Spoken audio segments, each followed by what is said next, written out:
Anyway, I wanna know what to do, so I can be all that and more. I wanna know what makes you smile.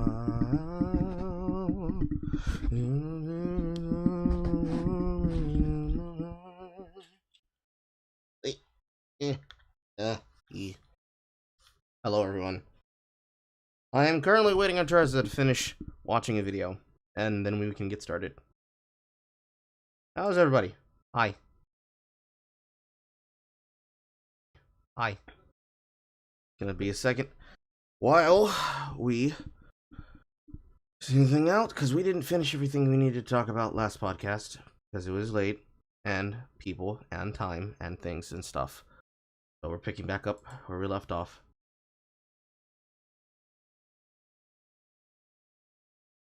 I have to close browsers.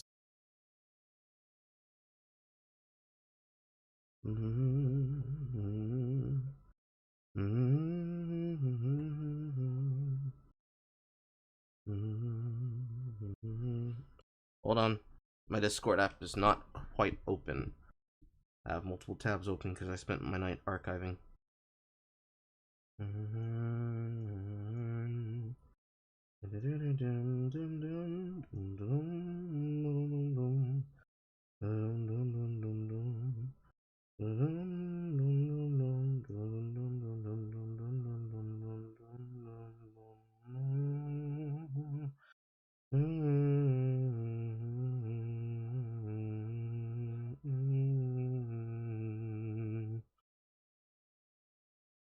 Oh, things are heating up in the Valorant community again.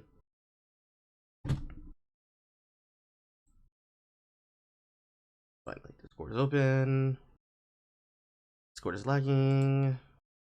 Discord is still lagging. Discord is still lagging.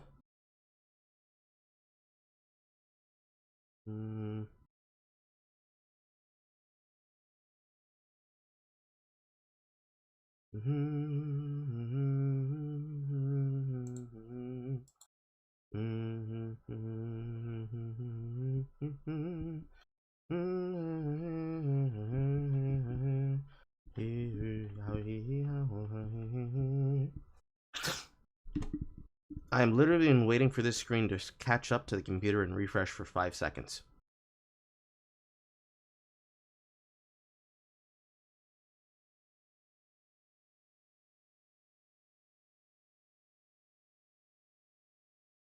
Oh, did Discord move the thing I was clicking on?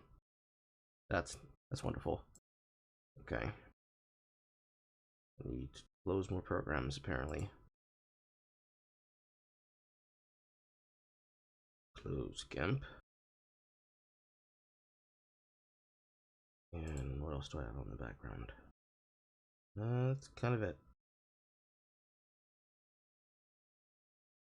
Hold on. You done? Yeah. Goodness. I can hear you now. Okay, now he's here. About time. I'm like, dude, whatever. It's in the past. Don't worry about it. Forgetting. I have a slow computer. That is true. That is very true. Okay, well, here we are again. Hello, everybody. Hi. Hello, everybody.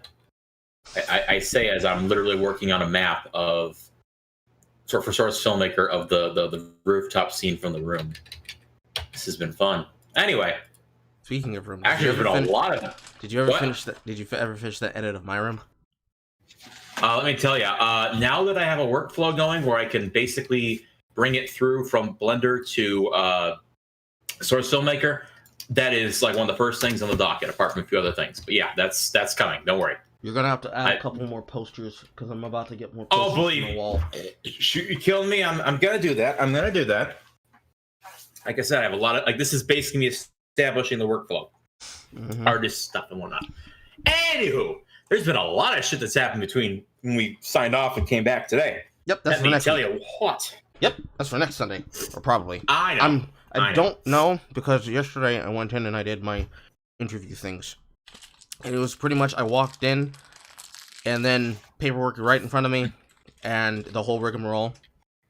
But I'm not gonna say anything about it because this time I'm just not gonna talk. about my job. Period.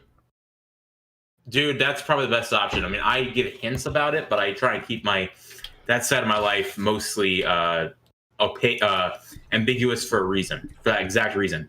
Because you get enemies, and they don't pull punches. I mean, even before then, they couldn't do anything, because every single time I go and I tell them, listen, I do this. This is how I do things. Because literally, I did not have a little piece of my paperwork, the shit that you need to give them for routing information.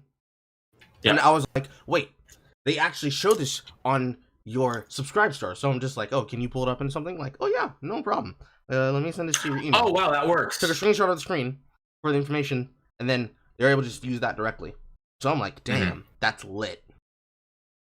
Because I don't keep those little pieces of paper that you have to get printed out from there. Because the last time I had that, I think they took that one from me. So I wouldn't even had it if I could find it. Yeah. But one thing at a time, my friend. One thing at a time, you know? But like, I'm just not going to talk about it. Not because I'm scared of people. Good plan. No, it's scared more pragmatic. Dude, I'm not scared of shit, and yet I still keep myself more or less ambiguous in that regard.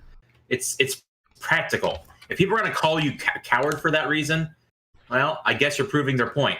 Or I guess it's like how, like, when Mombot, when she was around, like, she showed a picture of her, like, from like the neck down. She fucking looked like the stereotypical, you know, like Midoriya's mom. She looked like Midoriya's mom's build when he's a teenager. Okay, so. And then people were still like, oh, well, she's not really Asian, even though there's like this picture staring them in the fucking face. Like, oh no, and she was mocking them for it, but it was the exact same kind of bullshit. They're like, it's like, show us everything so we can cancel you, kind of shit. You know, it's. Well, that's. God, I'm happy she's gone, but mainly because because. It's kind of like what Panda did, because people still don't. There are people who still don't believe that that's what Panda looks like. I'm willing to believe it. Just because I don't really care. Loping? Yes. You mean Loping? Yes. I've never seen a picture of him, so I always assumed he was not joking when he said he lived somewhere in, like, Asia. Probably I don't know what country it is that he lives in, but it has to be one. Well, yeah, but he lives in a country where the issue of homosexuality is a problem. Yes, and it's like, I've seen the pictures because I paid attention to them, so I'm like, oh, Panda found a picture of a somewhat stocky, moderate gay guy. And he's just using it, you know. It might be a porn star or something, but he's like, "No, that's me." I'm like, "Okay."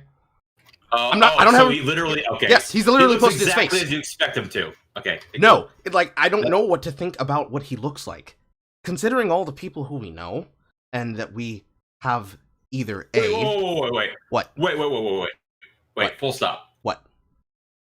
I was expecting you to come off like he was like a dumpy, you know, generic fat guy. No. He's actually ripped? No, the picture that he posted is of a very attractive white male. If white is what you want to call him. Like, oh my goodness, that's hilarious. If you had to put on a scale of 1 to 10, I would say it's probably, for gay guys, it's maybe a 7.5. For straights, it's like an 8. For straight women, probably an 8.5 until they find out that he's gay. So basically, he's Team Mano, basically. I've seen Team Mano's face. I hate Team Mano's kind of on the femboy side. You've seen his build, dude. Yes, we've all seen it. But it's like, that's what I'm trying to say. It's like female features. I'm sorry, ripped fucking ab. Okay, just no homo. Mano's a little bit different. That's like female face, ripped ab.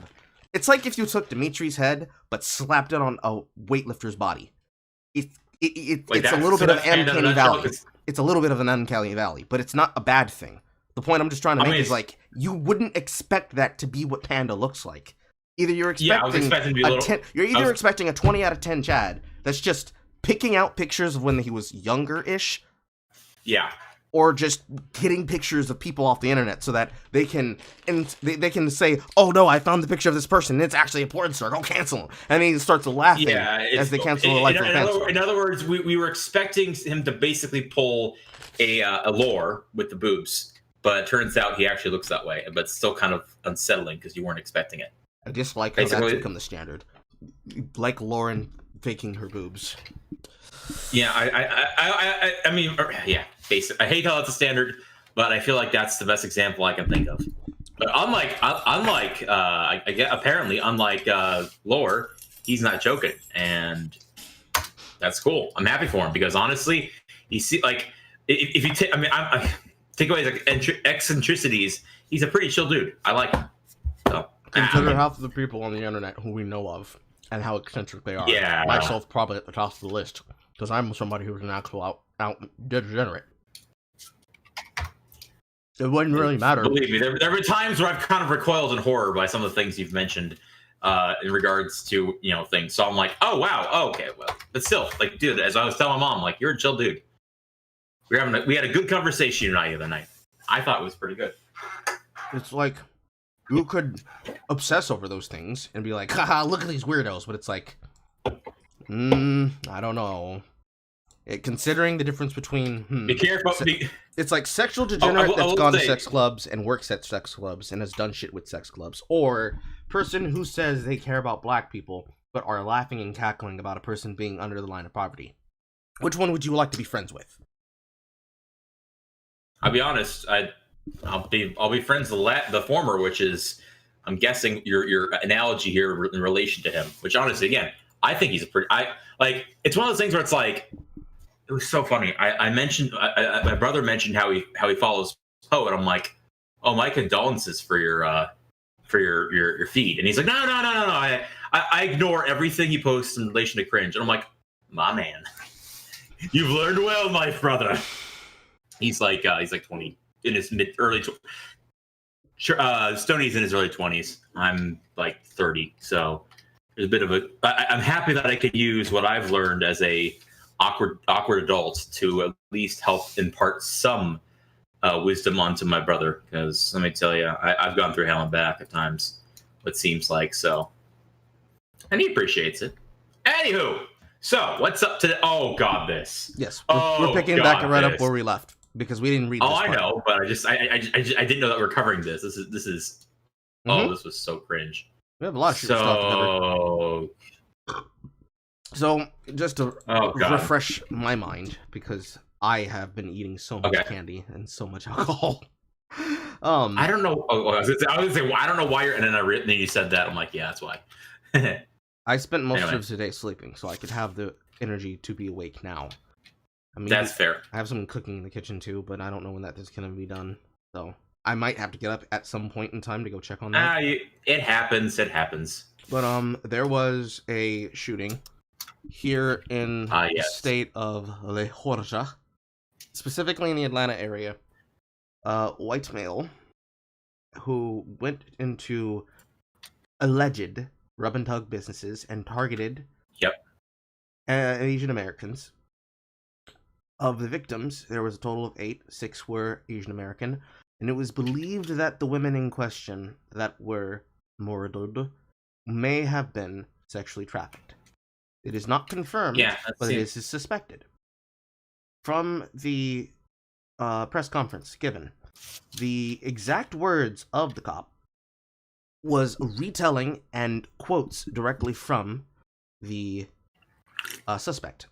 However, people decided to go with the narrative and run with the idea, which has been blowing up in a lot of people's faces today, which was that the person was not specifically making it racial and that they were having a, quote, bad day. Those were the words of the suspect. It was not the words of the officer. However, people chose to intend on this being the officer.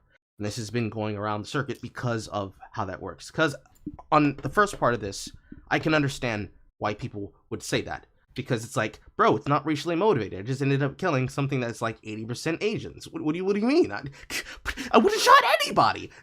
That's just a. How do you defend that? You know? So it's like you skip right over that because it doesn't. It's immaterial. It does not matter because here's what's happened. Here's what we have in front of us. How do we disseminate this? If you get hung up on the races, you're not doing a service because number one, if you focus on the Asian victims, you are now outright ignoring the lives of the 2 white women who died. Are they Asian because you say they're Asian so that you can get people to be up in arms and angry? Or do you tell the truth? I'm going to say they're probably going to do that. Well, that's what a lot of people did. And they've been falling on that L the entire week. This also is in connection to what happened in Colorado, but we'll talk about Colorado when we get to Sunday. I'm not sure if it'll happen on Friday because somebody's supposed to call me. But we'll talk about that when we talk about that. But in reference to it, there was 10 killed at a supermarket.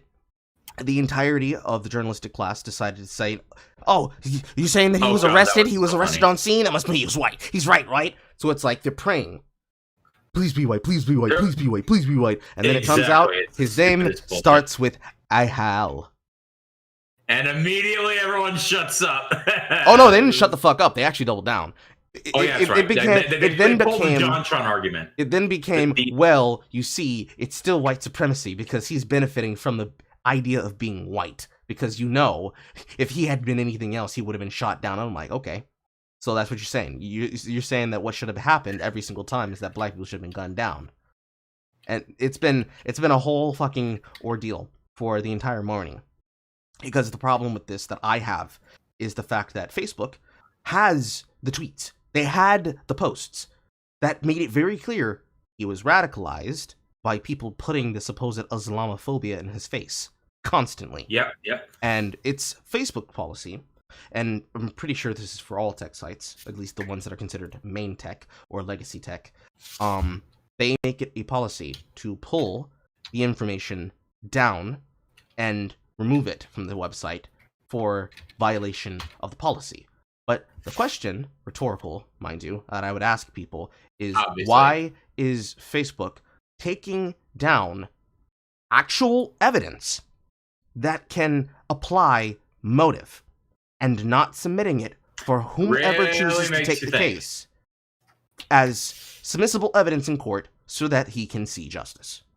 Because I don't care if you pull it down from the website to archive it and you say, here's what happened, here's what was posted, here's all the posts that we were able to pull off of the account, and we banned this account, but we've already submitted this evidence so it's not lost to time. Instead, and this is always what happens, it's always, oh, well, you see, there's never radicalization that happens on our website. It's the alt-tech sites that did it. You see, they're the hotbeds of racism, bigotry, and misogyny. But then this happens, and then it gets memory hold. Because they would be happy to celebrate it if it was a white guy. That's the problem. Yeah, they would have taken it down. They would have submitted it immediately, pro bono, everything. That's the funny thing about it. They would have still taken it down, but they would have made a choice to make sure that it got leaked to the appropriate journalists. Yeah, appropriate journalists, indeed. Holy shit! This whole I'd say grasping at straws today has been absolutely hilarious to watch. So I hate to say that, but it's true. It's okay. Carl, I think I mentioned this last time, or I've mentioned it, I think, on the podcast before. I've told you of the tragedy of Sinos, the, quote, dense NIGG, right? Yes. Okay. I'm happy I've done my due diligence. But literally tonight when I saw someone claim that, oh, he looks white, therefore he is, all I had to do was, say, I had to basically I just quoted him again. He's white, therefore he is. JonTron is. No, Michael Jackson doesn't count. Sinos. That's just the argument of colonization, realistically. Oh yeah. If they look, if they don't think black, if they don't look black, if they don't act black, they're black.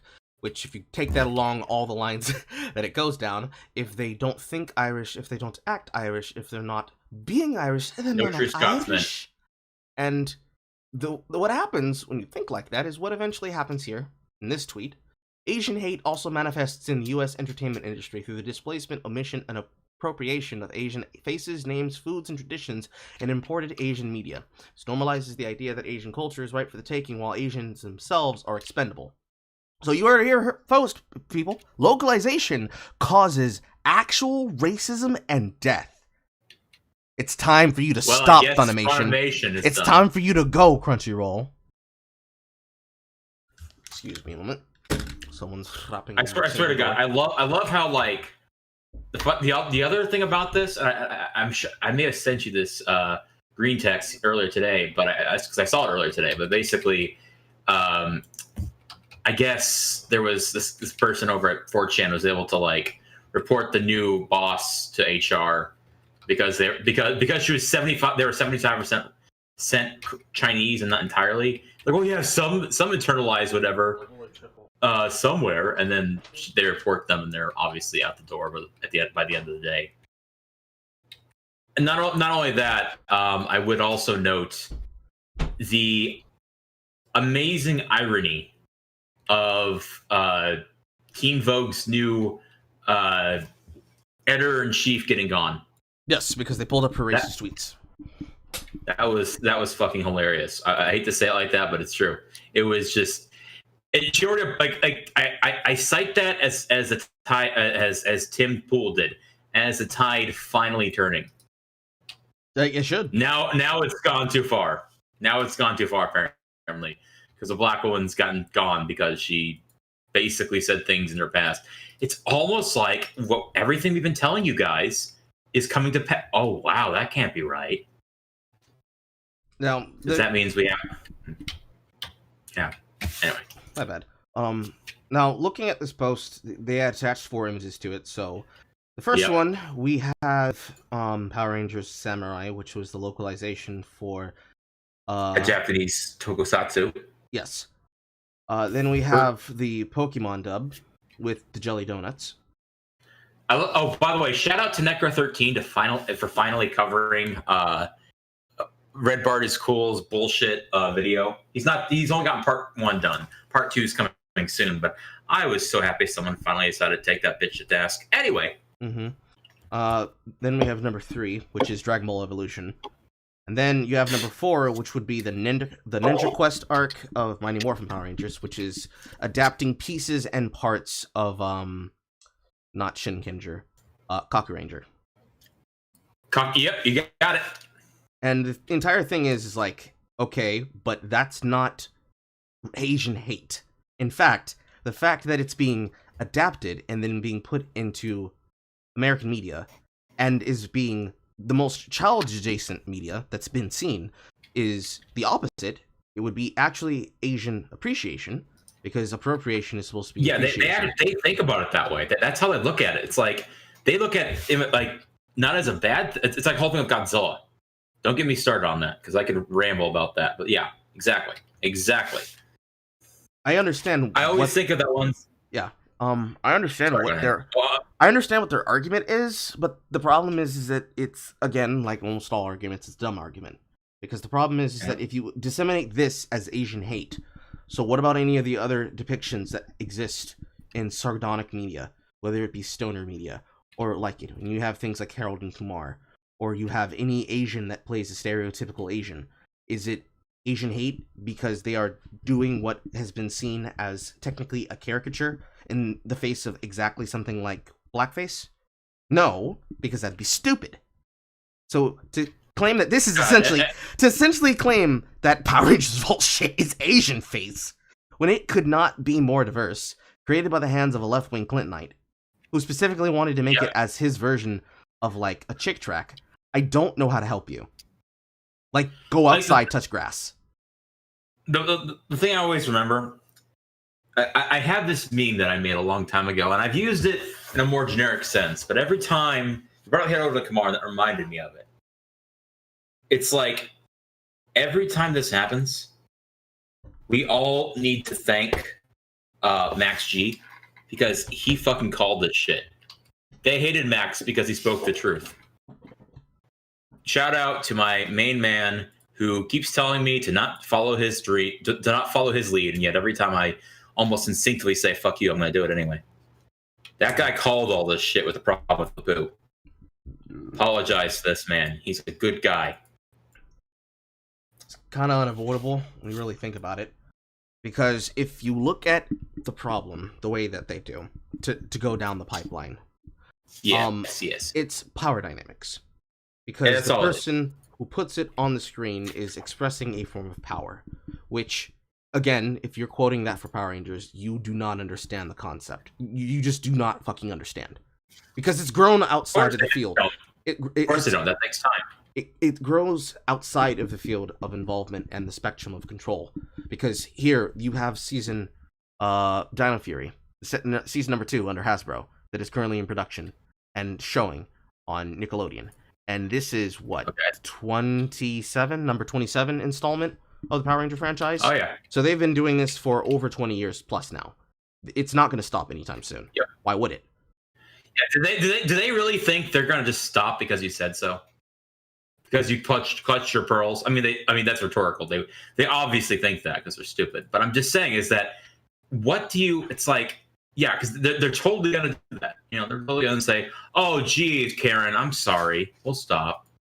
It's not like we're making buttloads of money because of this bankable nostalgia trip for some people. Oh no, you were totally right, Karen. We'll stop. Well, because you asked nicely. What I find funny, I'm being sarcastic.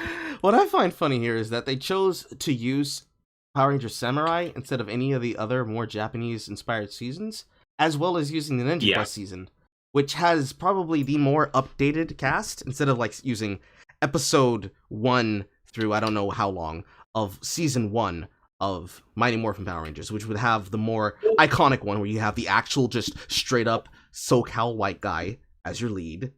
They didn't use that one, but more importantly, Carl, that people may not realize that's from Japan. They have to do the one with the ninjas, even though it makes their argument worse. Well, I just see, Carl, you gotta think like an idiot. I don't though. I can't do it.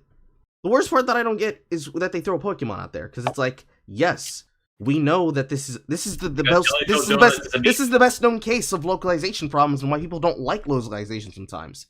Because yeah, why did they name it Jelly Donuts? Why did they choose to have candy cigarettes and frothing mugs of milk in One Piece? We all know these things. Like that, you don't get points for saying that because you know that that's not true. You know that normal people, even normies, know that. I'm just gonna note the fact that I love how like Funimation was literally seemingly taking notes from how fucked up they did those localizations. I always love that. Well, they're gonna have to. Now they've gotten to the point where they have to possibly sanction them and take away their licenses. But it's just localization. It's part of it. What's their name said so. Wait.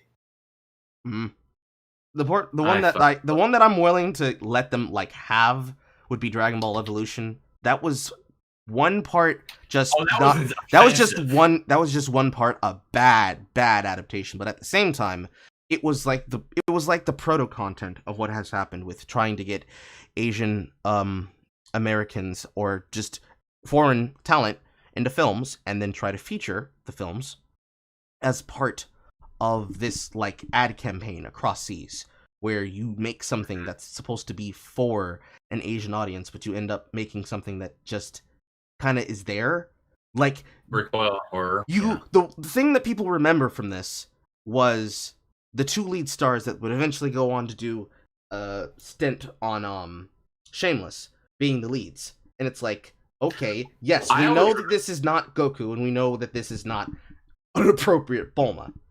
Because it's the same shit as Death Note, right? Adam Wingard's Death Note is his interpretation, not a reinterpretation, but with American ideas. It's him wanting to do something, not necessarily, I need to find a way to make it sensible that a person would have a name like Light as a first name, and I guess I'm just gonna call him Light Turner. It's not that. Like, it's pointing out a piece of the whole problem. And the whole problem with Dragon Evolution is that it just exists. This film exists. Carl, I remember this for two reasons. Okay, in regards to Dragon Ball Evolution, I remember it as the reason why we got Dragon Ball Super. A. With that said, I also remember the only positive thing about Light Megami or the Death Note for Netflix was actually casting William Dafoe as Ryuk. That alone, that one thing is a stroke of genius. Everything else bullshit. But I can never get over the fact they got him to play it because he's amazing as Ryuk. Anyway, just the thought of the Green Goblin playing him. I'm sorry. Hiccups. Whew. Anyway, what's next? I think the only thing that is actually good about that one particular film is literally just, this film's shit, but Willem Dafoe's great. Exactly. That's what I'm saying. That's what I meant by it. Yeah, anyway. Going on to the next thing. Trash Fire event being hosted by, or was hosted by, because I think this has already happened now, for Twitch. Oh, yeah. Featuring everyone's favorite. I'm like, I'm out. I'm totally out. Yep, featuring everybody's favorite streamer. This already happened on the 18th, which means it came and went and nothing happened. So hopefully people didn't fall for the bait, because when I saw this, I called out that this was bait. Like, this is obviously bait. The Twitch Women's Alliance pilot program, lining up an exciting welcome address hosted for women from the Twitch partnerships team, Twitch partner Pokimane, and Sarah Clemens, the woman who went on to tell people, listen, here's the context behind why we're not allowing these words to be used as insults. That lady. Being hosted on March 18th. And then people being offered the ability to join ahead of time a server on Discord, inviting them to join the exclusive Twitch Women's Alliance pilot program Discord, which I would not have called the initials TWAP, but hey, you do you, boo-boo, where you can form bonds with a support network of peers and Twitch staff members who are committed to your success and well-being. We'll have more exciting news and events to announce the inaugural March edition of the TWAP newsletter. But now, please RSVP for the welcome address and make yourself at home on the Discord server, the Twitch Women's Alliance Managing Committee, which I don't know why it requires a committee to do this, because this is as useless as the Twitch Safety Council, which we've heard nothing from since the last time that has come up. Well, yeah, because what I said when I saw this was that this is Bully Hunters 2.0. The reason why I say it's Bully Hunters 2.0 is that, well, based on what happened with the Twitch Safety Alliance, or the Safety Council, we still don't have any information about what's going on in those meetings, which I imagine doesn't really matter, because it's just a rubber stamp. But if something were to happen, and there was some kind of scandal, they have the ability to say, and this is the reason why we need to have these groups, because there are people who still don't allow the voice of women on Twitch, and it is a disgrace in this community. And we allowed it. And we allowed it. Suck it, birds.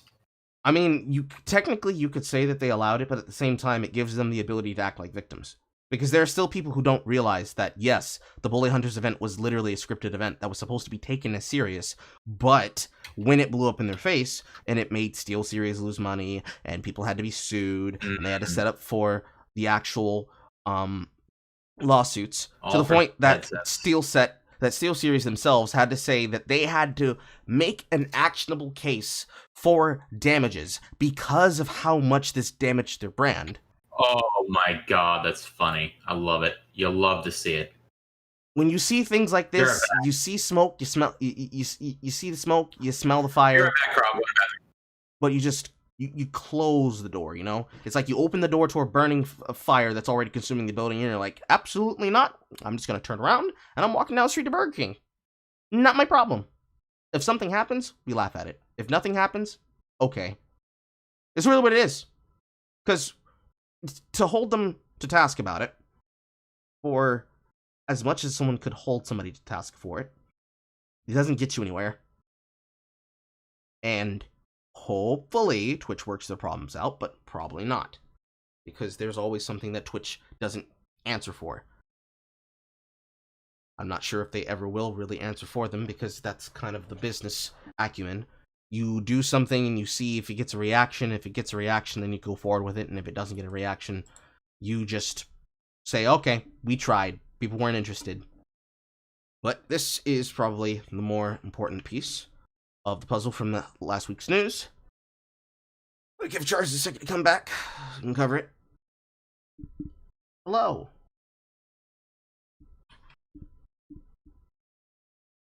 I have to wait for my co-host. He's taking the pee-pee. Yeah. Well, no, actually, it's a lot more loud, so I didn't want to have to. I muted my mic for that, obviously. But I was listening in the bathroom because I have my wireless headphones on. Anyway. Okay. What's next?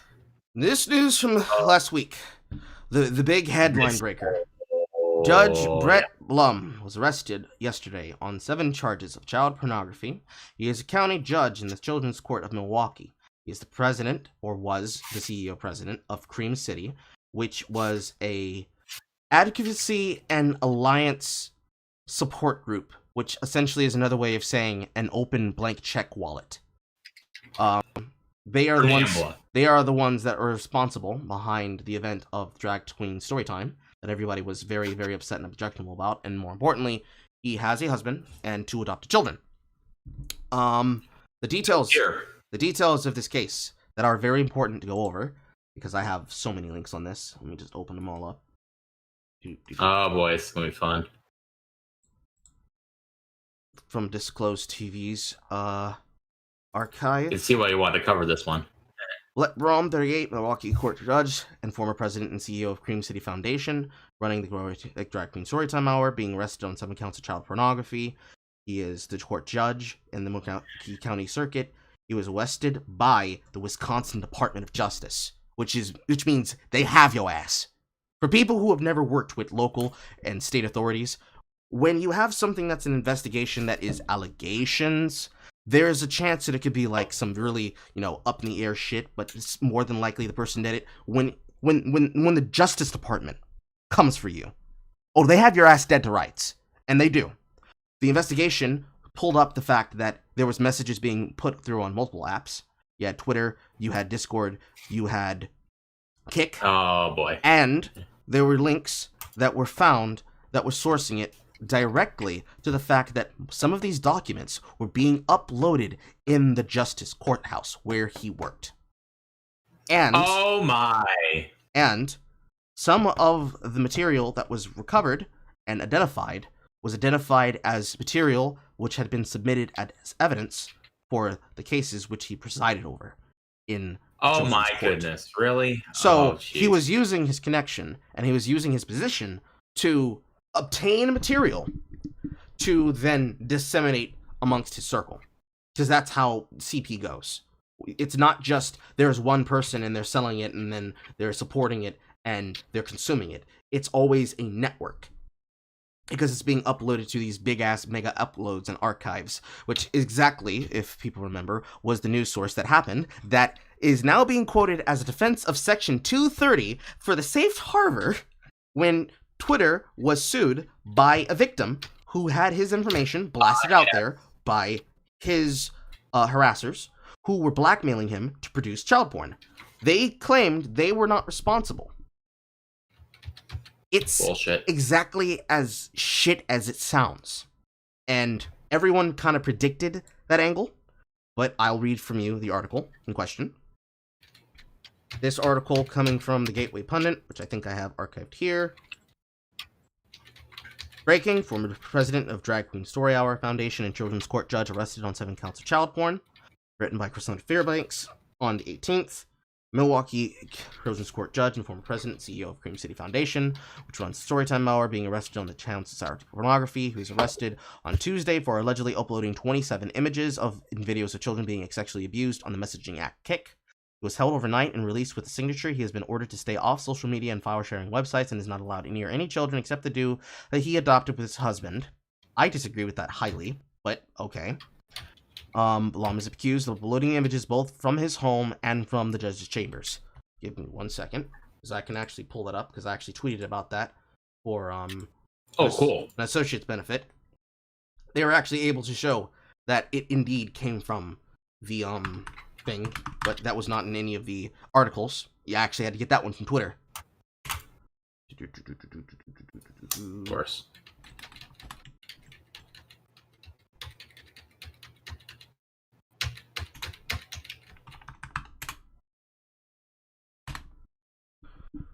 I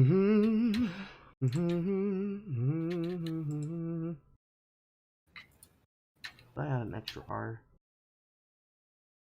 I think I did.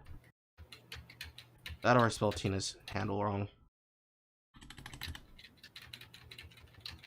I don't have the stream up, so That's okay. Yeah, I figured as much. Archiving is hard when you have a computer that runs slow. I totally get it.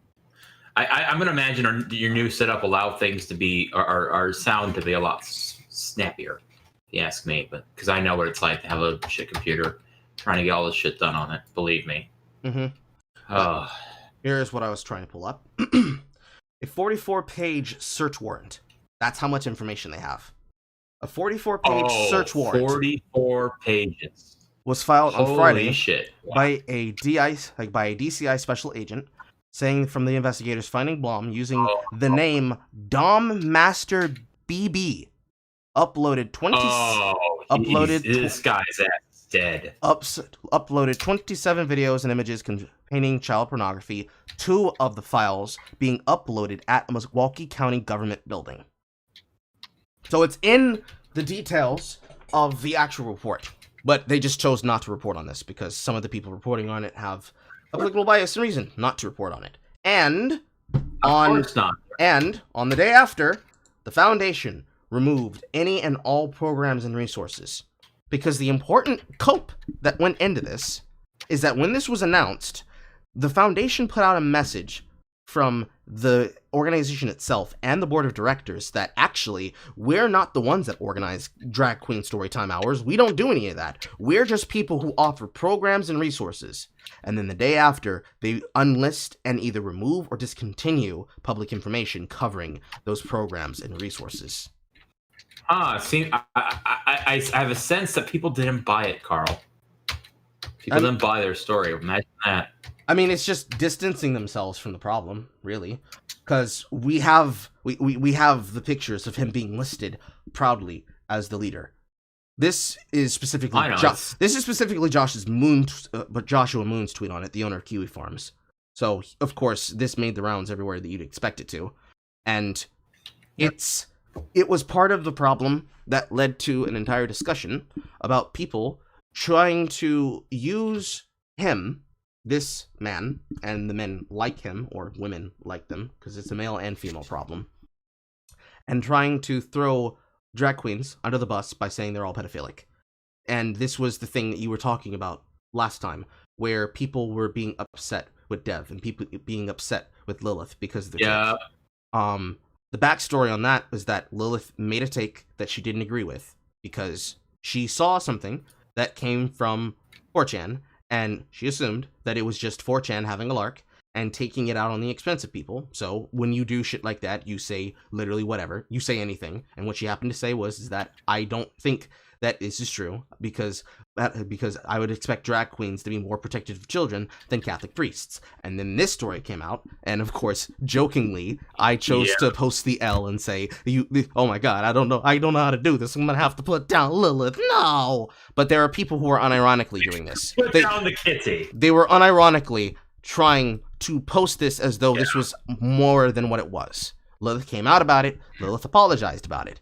That was the entire point of bringing it up, because the entire point and problem was that if you get upset about the long since known historic abuse of children by the Vatican and the Catholic Church, or whatever religious foundation, organization, non-secular organization and foundation, if you constantly bring that shit up, but you're not mad about this, you don't actually care about the abuse of children, and you don't care about the abuse of innocence. It's kind of like when you have the gay mafia, the big gay, the activists, woke scolds, supposed advocates and journalists that are sympathetic to the plight, or actual organizations like GLAAD saying, yes, we need more gay representation, we need more LGBTQ, QAAIP representation, but at the same time, they don't say a single fucking word about detransitioners. Yep. Or worse, they try to throw people like Sophia Norwitz or Rose of the Dawn under the goddamn bus because, you see, we care about trans people, but not those trans people. They're Nazi, misogynistic bigots. Funny how amazingly how accepting they are of diversity of opinion. I never understand. I always find that funny whenever that happens. It's like, I thought you guys liked diversity. Why are you? What's the problem here, guys? Good stuff. I once thought of the fact that it's kind of like, it's like a person who says they like ice cream, but when you give them Neapolitan ice cream, it's like, bro, I didn't want to have that. I wanted to have something, like Rocky Road to Pecan, man. What the fuck am I supposed to do with this? And it's like, bro, you said you liked ice cream. It's like, yeah, but I like vanilla ice cream only. It's like that with opinions. I'm gonna start calling it Neapolitan. I'm gonna start calling it Neapolitan opinions because that's how ridiculous it is. It's like you have an entire spread of opinions across an entire group, but you pick and choose which ones you want. So you take the vanilla and you take the strawberry, but you refuse to eat the chocolate. And for them, any person who they don't like is the chocolate. So when they say we like this person's opinion, when you say you like this person's opinion, and you like this outlet's opinion, and you like this website's opinion, but the people who are on the website who you don't like, you decide to separate them from the part of the whole, and they are very much this thing that you're talking about, but you say they don't count and they don't matter because they don't have your politics. When you have an event like what happened this week with the shootings and the murders, you kind of can't walk that back and say, well, you see, we didn't mean it. Because as soon as the news about the guy's race came out, that's when they walked back on it. When it went from, please be white, to, well, you see, if it had been that, then it'd be true, but you see, it is different. Which is really just the journalistic way of saying, oh no, I know I was wrong, but you're never going to get me to say it. Next, just say you're only pretending to be retarded. Wait. I love that I took the time out to make that into a video, into an animation. I'm so happy that a Scrub for Hire made that because or made that request of mine, because I've used that single video I don't know how many times. It's a perfect. It was like it's a perfect thing for someone to dub, and it's even a perfect use. It has so many uses, you know. Mm-hmm. Imagine that. I was so happy. I was like a kid on Christmas morning.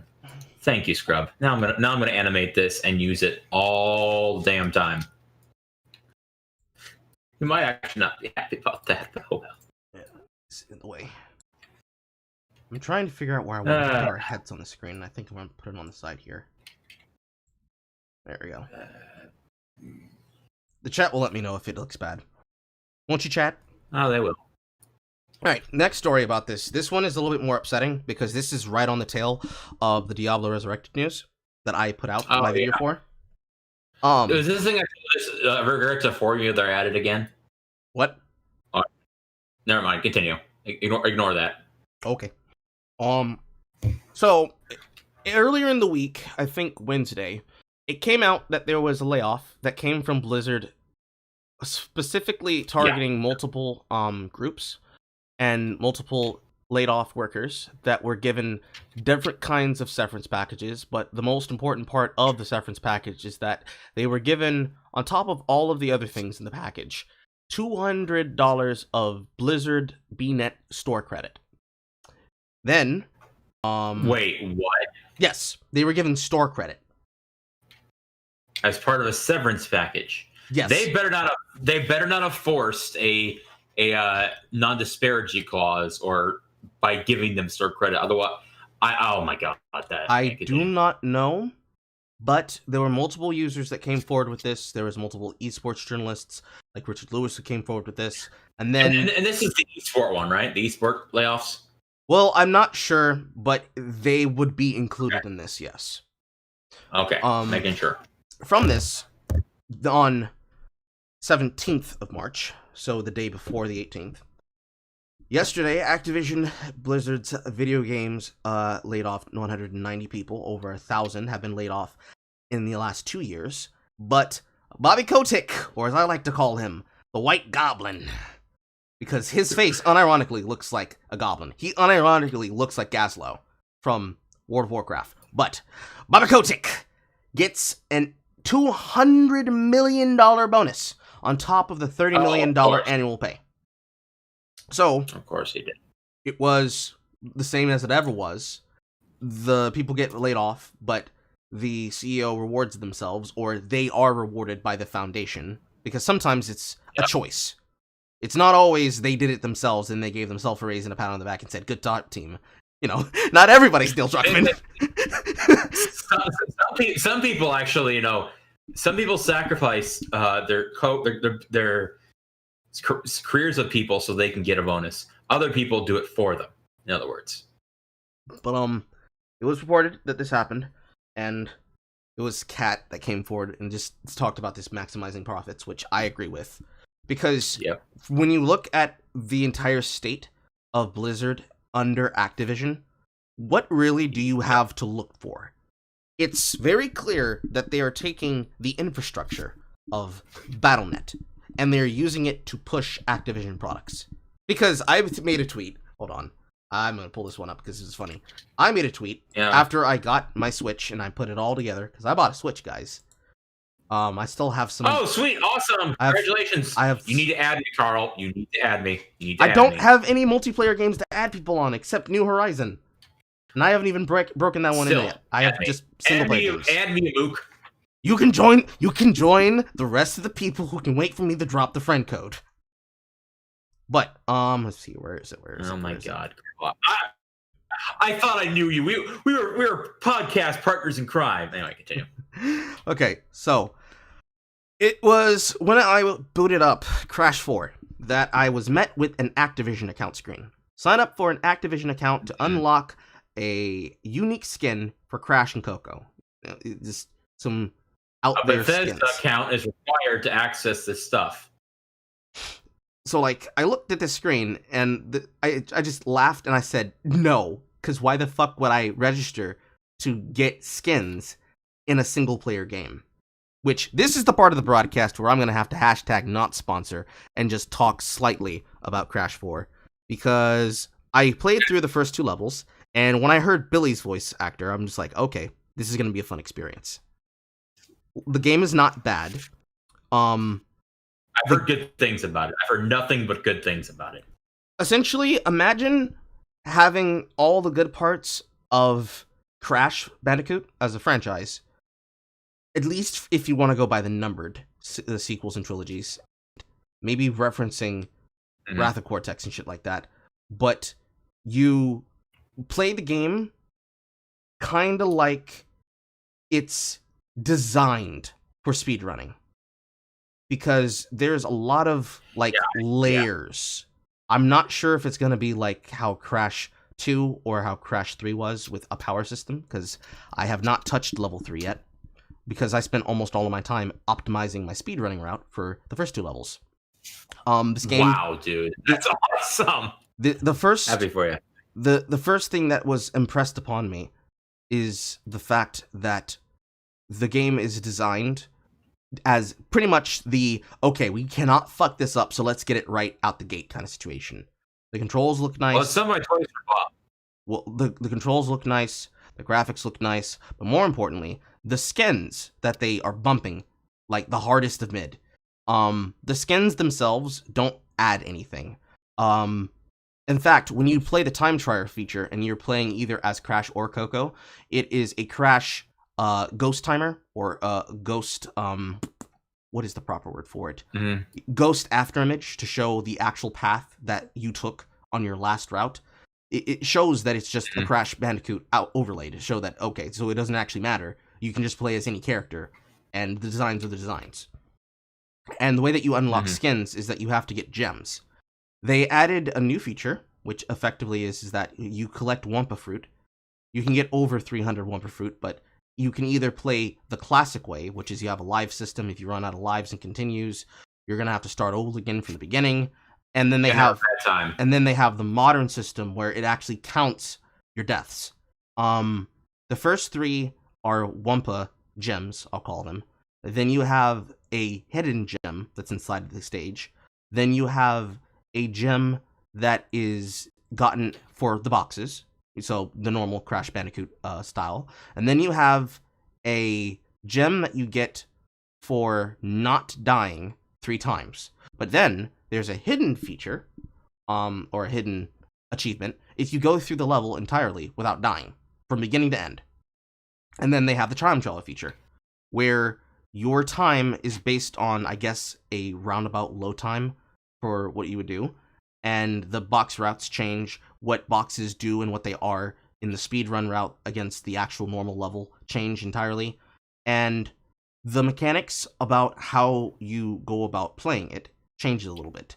So if you're just casually playing through the game, you're going to pretty much get a feel of the normal Crash Bandicoot controls. They're all the same for both characters. But one of the features that you just learn about when you're playing through the first 2 levels, which I guess they designed it that way, is that when you are sliding and you spin, you actually gain speed. So most of the time that you're going to spend with the first 2 levels is going to be getting a feel for those controls. And they also still do have the colored gems, you know. But I don't know if the colored gems actually do anything. I haven't got through the game to find out. It's going to be fun to play through. Spoilers for the gameplay, and for the gameplay / the story, and I think you're really gonna like it. I'm gonna be quite honest. I think you're gonna love it. I mean, the Quantum Mask power system is just a replacement of the normal power system. If it's not playing like a numbered Crash game, I'm not gonna be upset when I get there. Every single person on the internet already had their emotions about that when they saw how the game was. It's like, oh, there's a new Crash. Tanya's hot. She's got an ass. She has the haircut. There's a reason for it. I imagine there is, but it's like, that was the first thing anybody ever saw about the game. So... Dump truck ass, yeah, you got it. Well, the dump truck ass and the side-shaven head. Like, I don't... Yeah. My entire feeling when it comes to side-shaven hair is whatever. It exists for a reason, and that's because it's become ironically popular. Yeah, I think so. I imagine... I will say there are certain people who absolutely despise it. Anyway. I imagine that the game itself will probably go down as a good entry. But it's very clear this is like, okay, we need a win. That's the point I'm trying to get across here. This is Activision saying this game needs to be a win. It needs to be good. I think one of the clear-cut examples as to why, or that confirms your theory, Carl, is they didn't bring back Vicarious Visions. They brought in Toys for Bob. And Toys for Bob did the remake of Spyro. Notice that for a second. I feel like that's an important admittance, I guess. The people are like, yeah, we probably should not have them do that. We'll have them do the Tony Hawk remake, and then we'll have these guys, Toys for Bob, do this because they did an amazing job on Spyro. And anyway, I'm just rambling now. I was waiting for Carl to come back, so. He didn't hear any of that. Wait till he finds out how many characters are playable, though. That's a secret for us. I don't think he knows.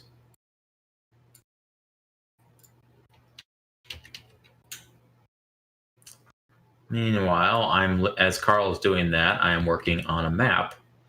That's almost done. I made a little bit of a tweak, and then I'll see if it looks right in Source Filmmaker when I'm done. But man, so far it looks great. Oh, I just realized I'm gonna have to. I'll add that later. It's not the end of the world.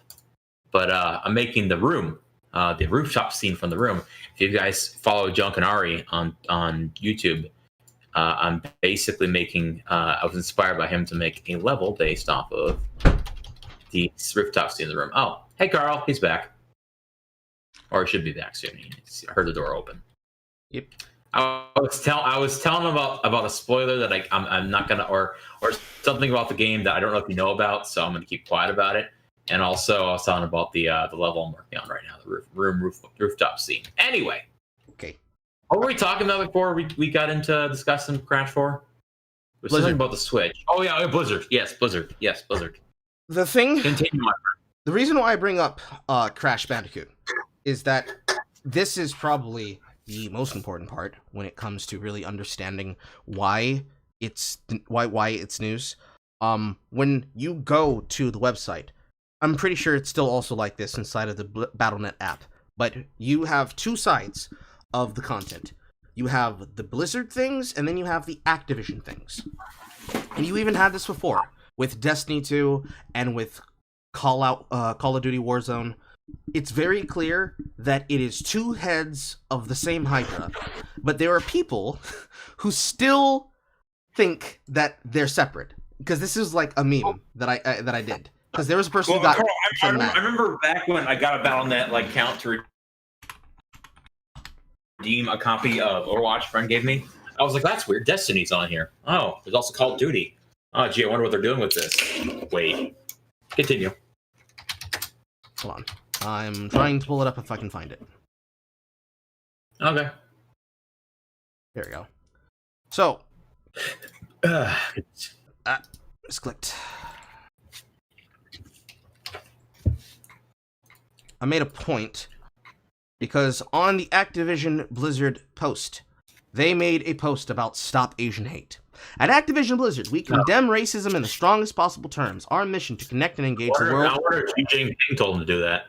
Our mission to connect and engage the world through epic entertainment cannot be accomplished without diverse voices, views, backgrounds, and perspectives. Many members of many communities work side by side to deliver our experiences and content to players, leads, fans, and partners. We actively work to dispel hate and intolerance by blah, blah, blah, blah, blah, blah, right? Your classic black on white background, denouncing racial bigotry, misogyny, and hatred. And all I did is I came up under the post and I said, "This you?" And I posted the WikiLinks, or not, excuse me, the Wikipedia post for Blitzchung's ban. And somebody came up under that post and actually tried to say, "Wait, I don't see any Activision here. How is this Activision Blizzard?" So it's like, are you not aware that they are a joint company? Did you not know that? Oh no. Oh, sweetheart. Oh, you sweet summer child. Because, like, it's a very obvious point, right?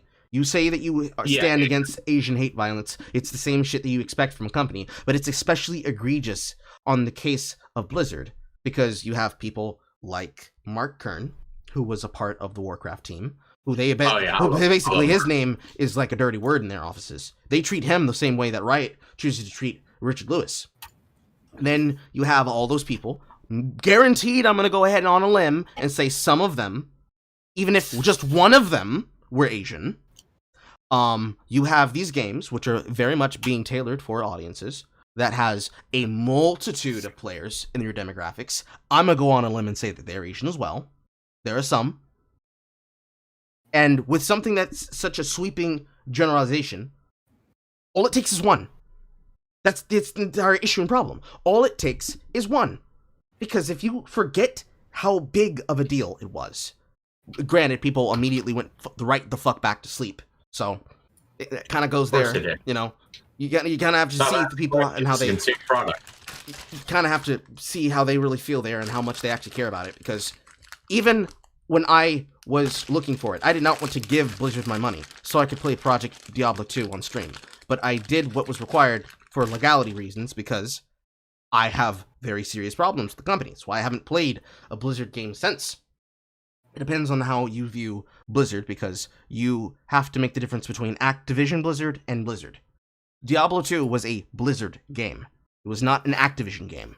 Activision just bought the company, slapped their name on every single product, and they're selling it the same way a person like who sees that graph of all of the companies that are actually responsible for all of these different brands that sell all the different culinary items that one could buy, the fast foods, the grocery stores, and the corporations, that infographic. It's like that. Mm-hmm. For you to say you are against anti-Asian hate, but you're still propping up China. You're still sucking down the Chinese semen. And then someone finds out, I find out, that you went a step further and said, no, we're banning people from playing these games, these 20-year-old games, from playing with VPNs. Because you see, we still have people trying to make money on the game. And even though fair-paying customers are being abused, we think it's acceptable. These are acceptable losses.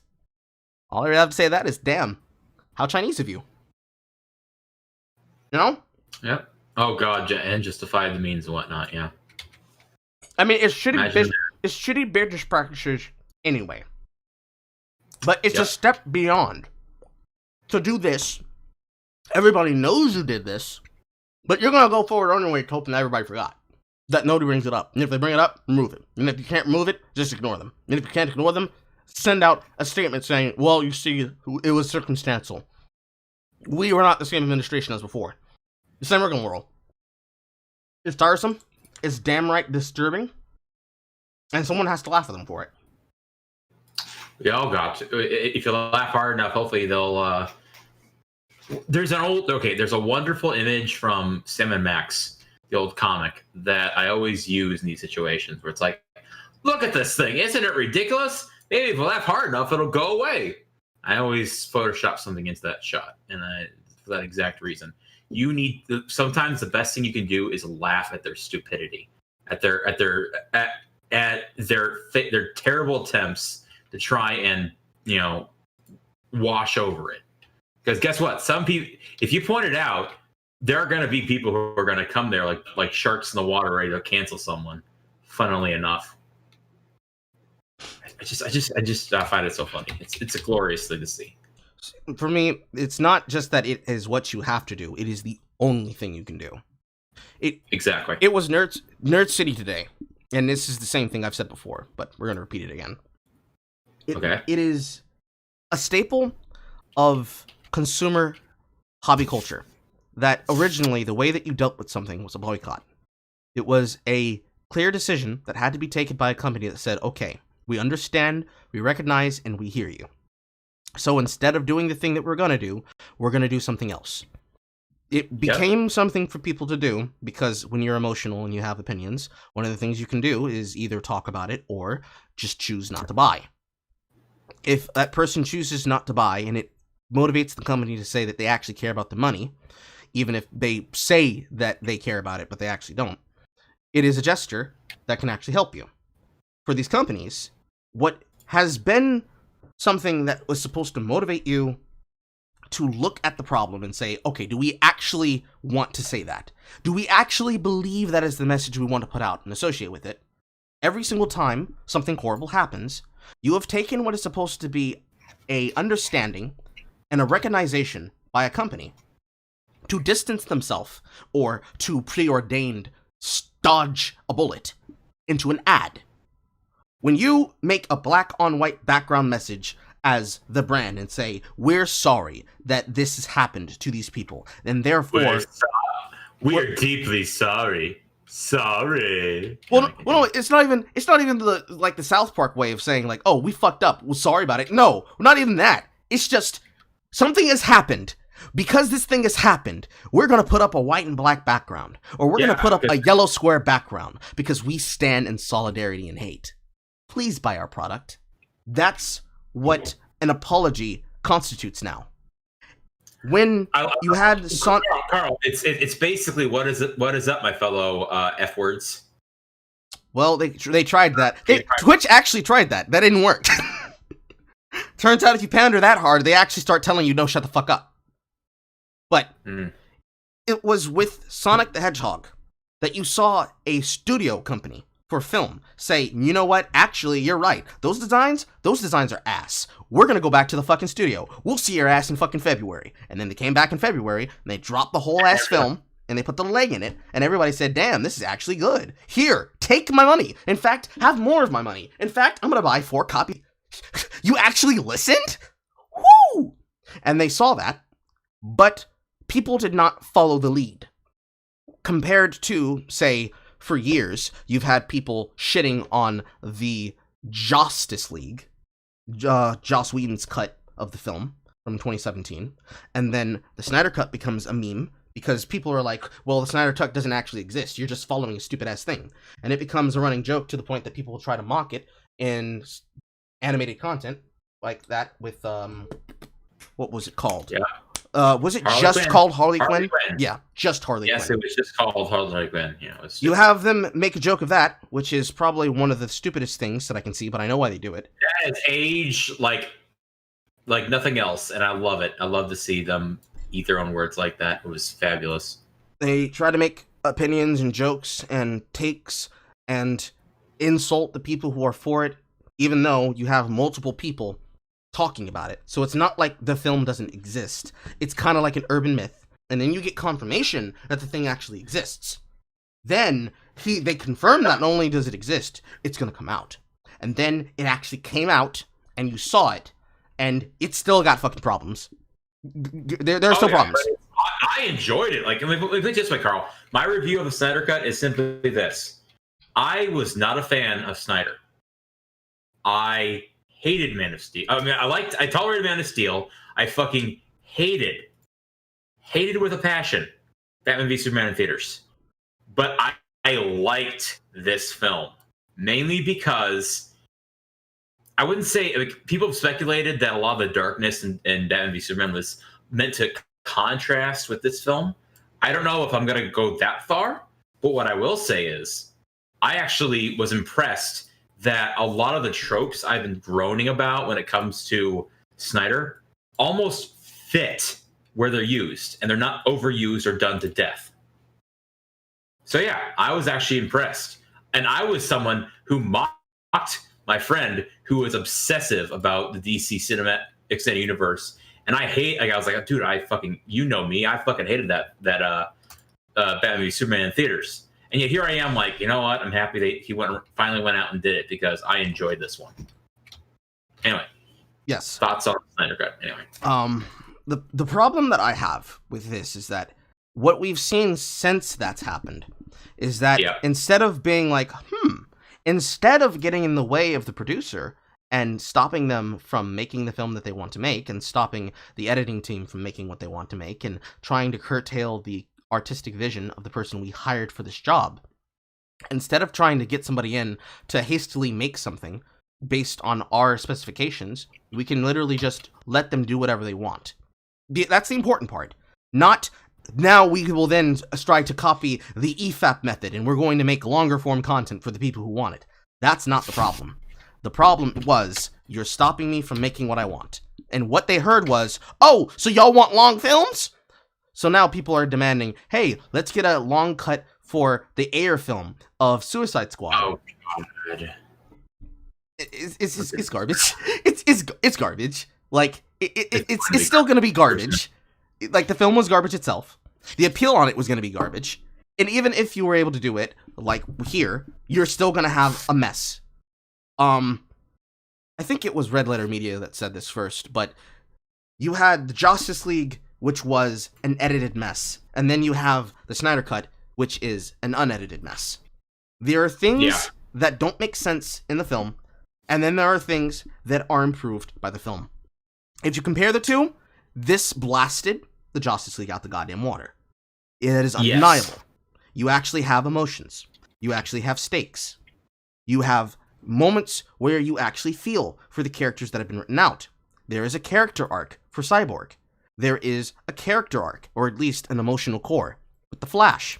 It's not just, we need to bring back Superman, because without Superman, we don't stand at land at all. It's, you have people that serve a purpose, and everybody contributes. Every single person is there for a reason, which I guess is kind of like what he was going for, because it's the idea of like the old gods, because this is a story. That's the entire lead-in to the Justice League, which was, oh, now that Superman is dead, oh, here comes Steppenwolf. Oh no, what's gonna happen? And then he's dead. The big CGI monster is dead. In this case, it's, oh, Superman dying set off a chain of events, and now this disciple of Darkseid has heard the call of the boxes, and he's on the outs with Darkseid. So he wants to summon them to come and reclaim them, because he wants to be back in his graces. And he not only tells them, no, the mother boxes are actually here, but also, dude, the anti-life equation, it's on Earth. You want it? You want to come get it? Like, bitch, do your job, and then I will get there. So the entire point was that you go from, oh, well, see, there's some shit that's happening, to, bro, this man is coming, and he's bringing the end of days. And once that happens, he's going to step through this portal, and he's going to ruin everything, and it's going to be all over. And not spoil everything there, a thing happens, and if the Flash were not part of the film, that would have been the end. Period. I love how they kept him. Oh, God, all of the things added that were put there, and better yet, with all of the context that actually revises what you walk back with from Dawn of Justice, things make more sense. They don't make a lot of sense sometimes, but they make more sense than what you had. So Carl, you've seen it, right? Yes. Okay. Question, because I've been meaning to ask someone about it, because honestly, I have an opinion. Your opinions on, we're going to completely cut out the fact that this stuff was tacked on. Okay, I just want your opinion on Joker. What did you think of that? The only reason that part of the film existed was as a stinger.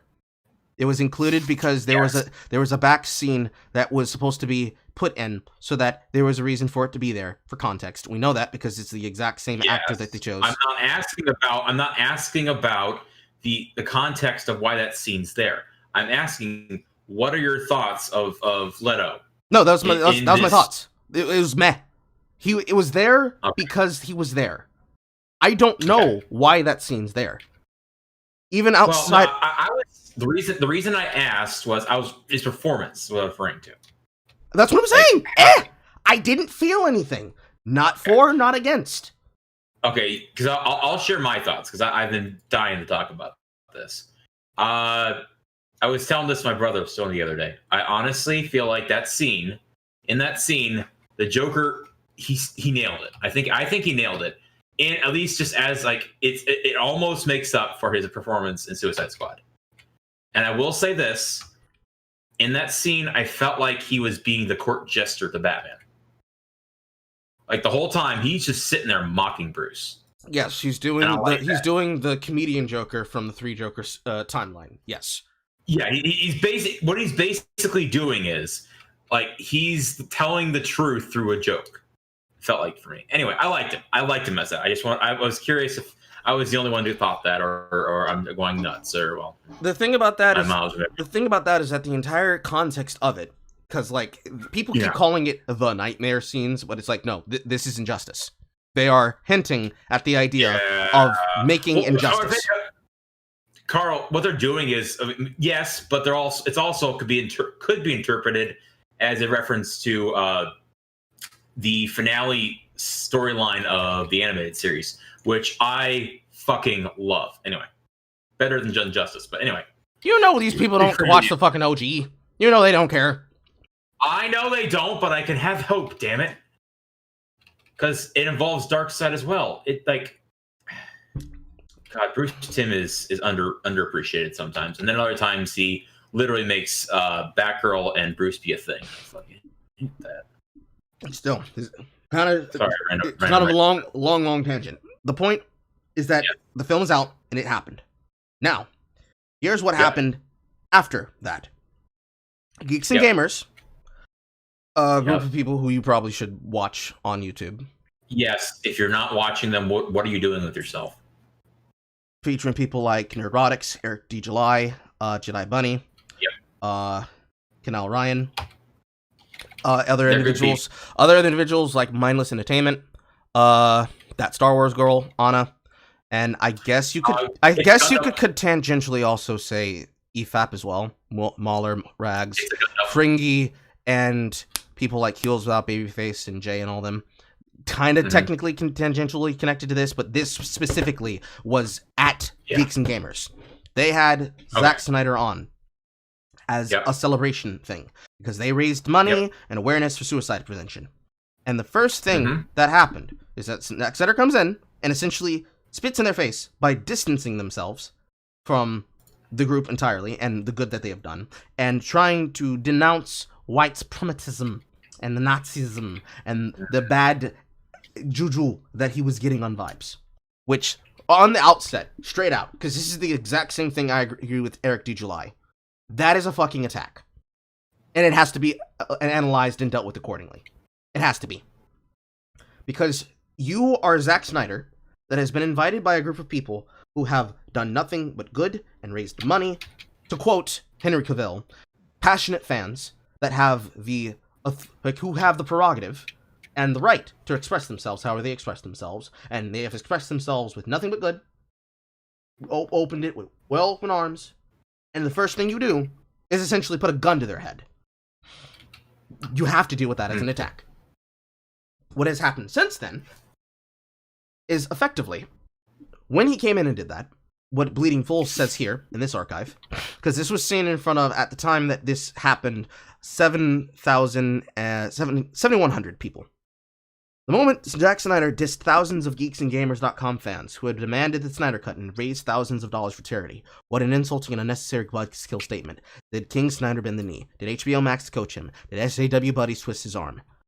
My entire thing, seeing this, because I have a couple of things on this, because there's a whole bunch of drama happening because of this. There was an entire thing that happened on the back of this because of a specific person, and we're gonna get into it because I have all this written down. I was paying very close attention. From this, Ethan Skyver. Everybody should know who Ethan Skyver is at this point. He does not require introduction. If he does, go to his channel and watch a couple of his videos. He was 20... He's amazing. The 20-year comic pro, made shit for Marvel, made shit for DC, did things for Image, came back, made stuff. He on the phenomenal run. Sorry.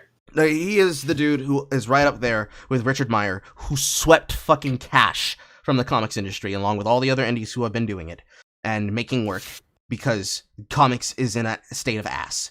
And what happened is a woman by the name, or rather women on a podcast by the name of Rewriting Ripley Pod, collaborated with known doxers and harassers to insult the name and insult the integrity of all people involved, as well as Ethan Van Sciver, reporting his stream on the value of a joke.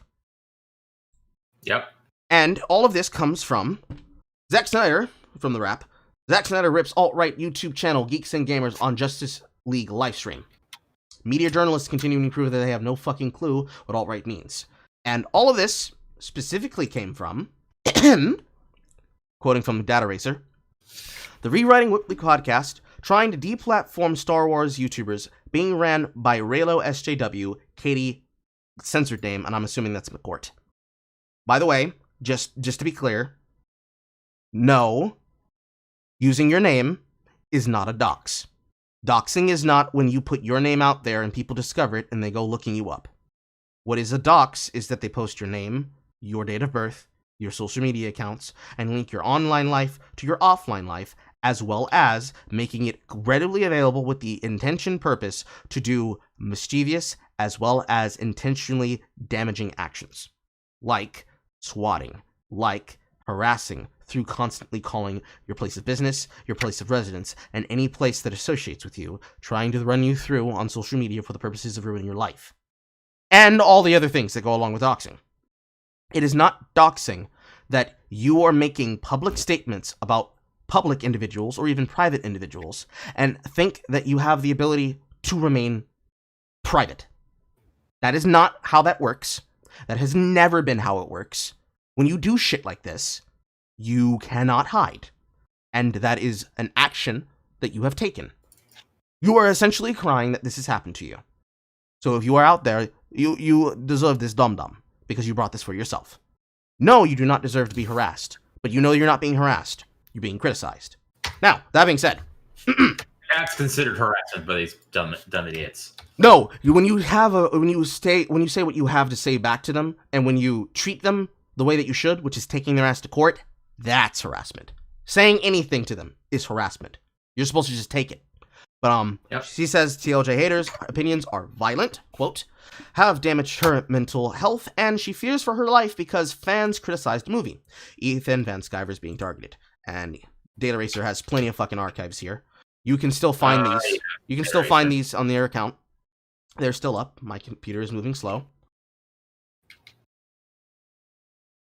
You have plenty of pictures from the account of just tweet after tweet after tweet after tweet after tweet of them tweeting about his channel, about them targeting and contacting Team YouTube directly to try and push them and attack them.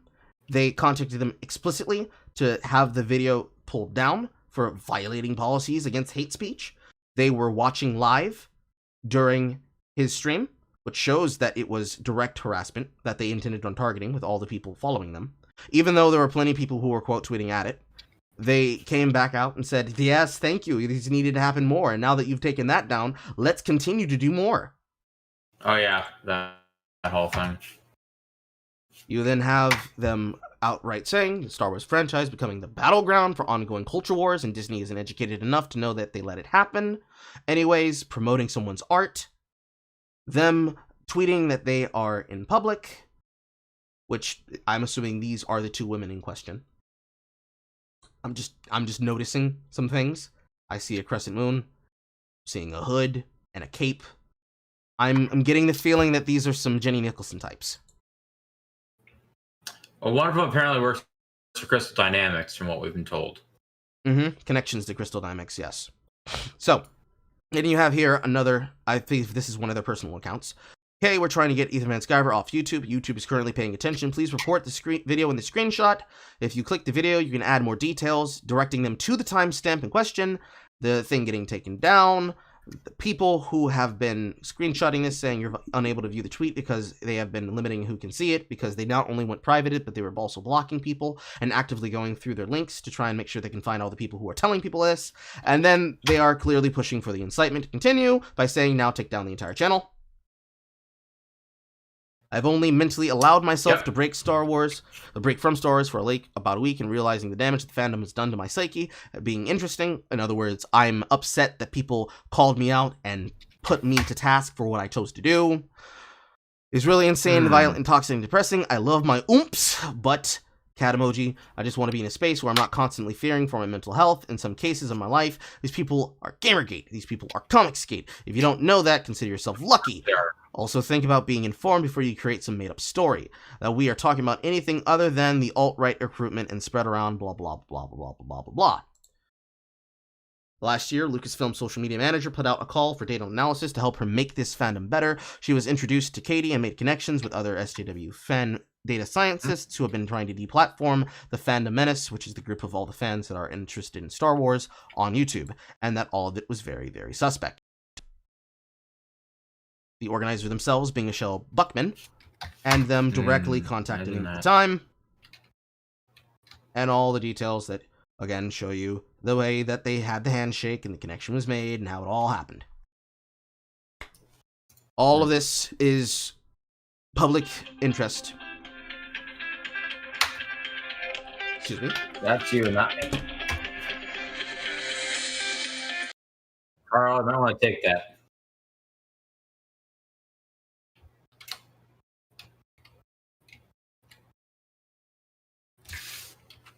Robocallers! Sorry. Robocaller 2. Call harder. Alright.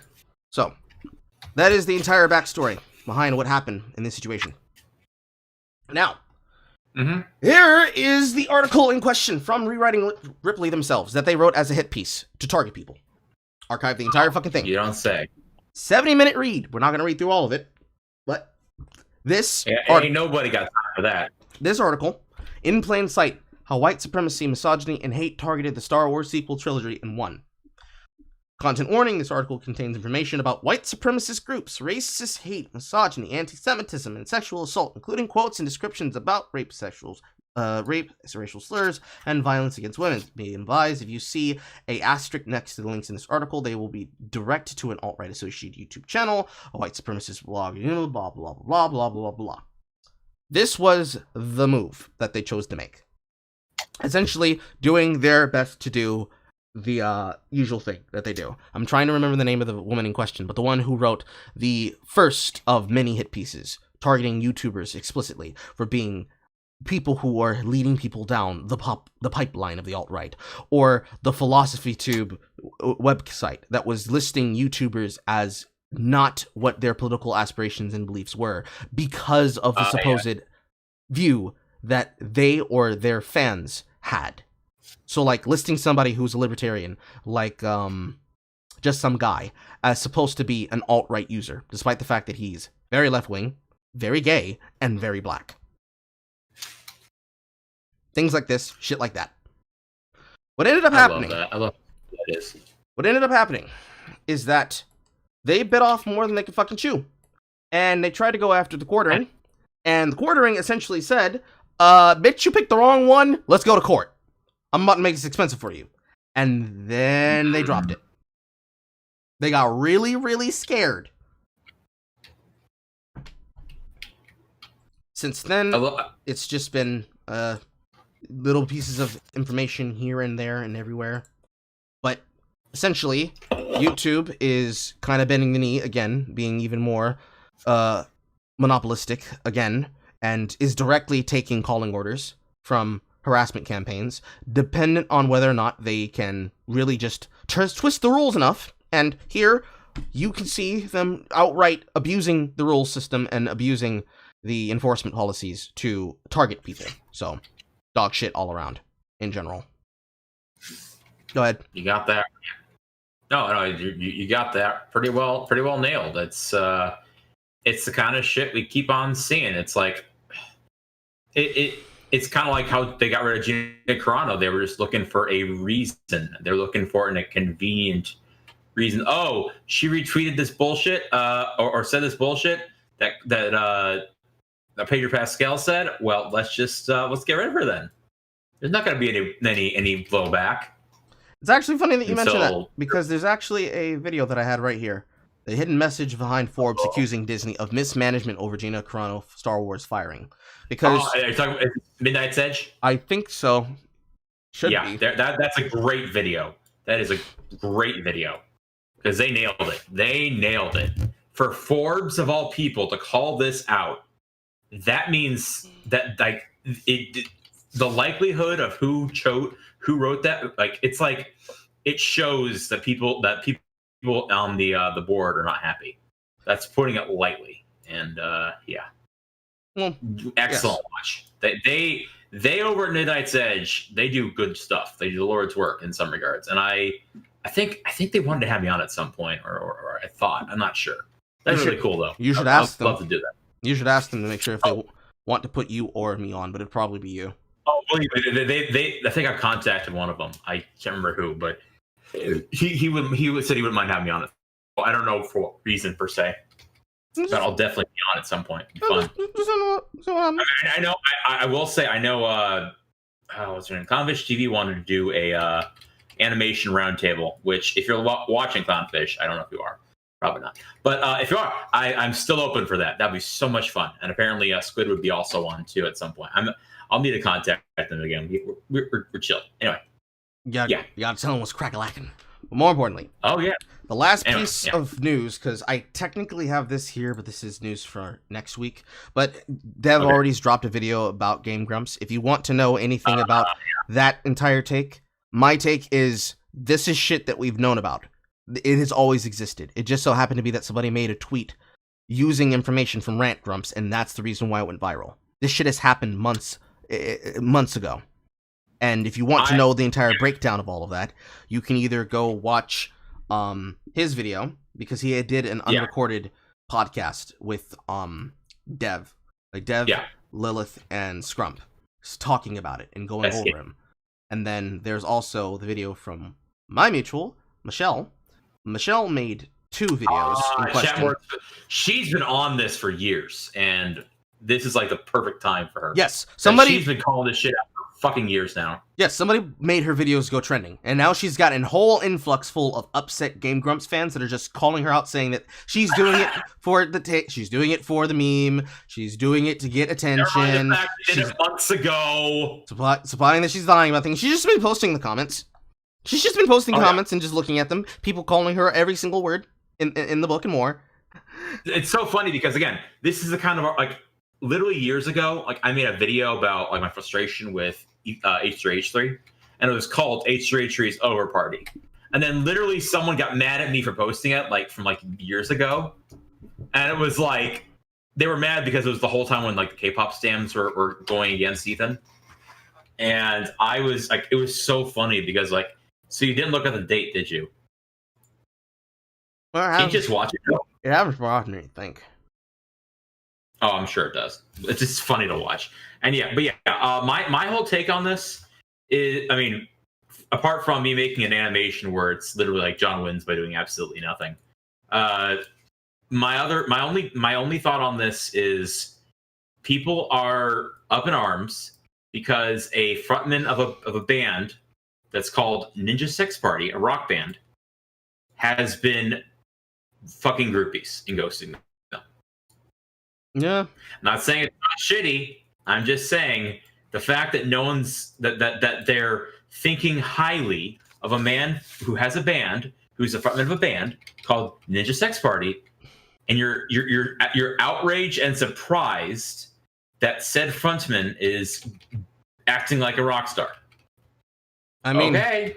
It's what really do you expect for them? It's the same kind of people who say that being punk is agreeing with the establishment, but it's more. I know, but I pointed out to mock them. I only pointed out to point out the complete absurdity of them not expecting this. I know the whole punk thing, dude, because let me tell you, when Devo, who was literally formed after the literal Kent State massacre, says at a 2008 live show, Trumpolini.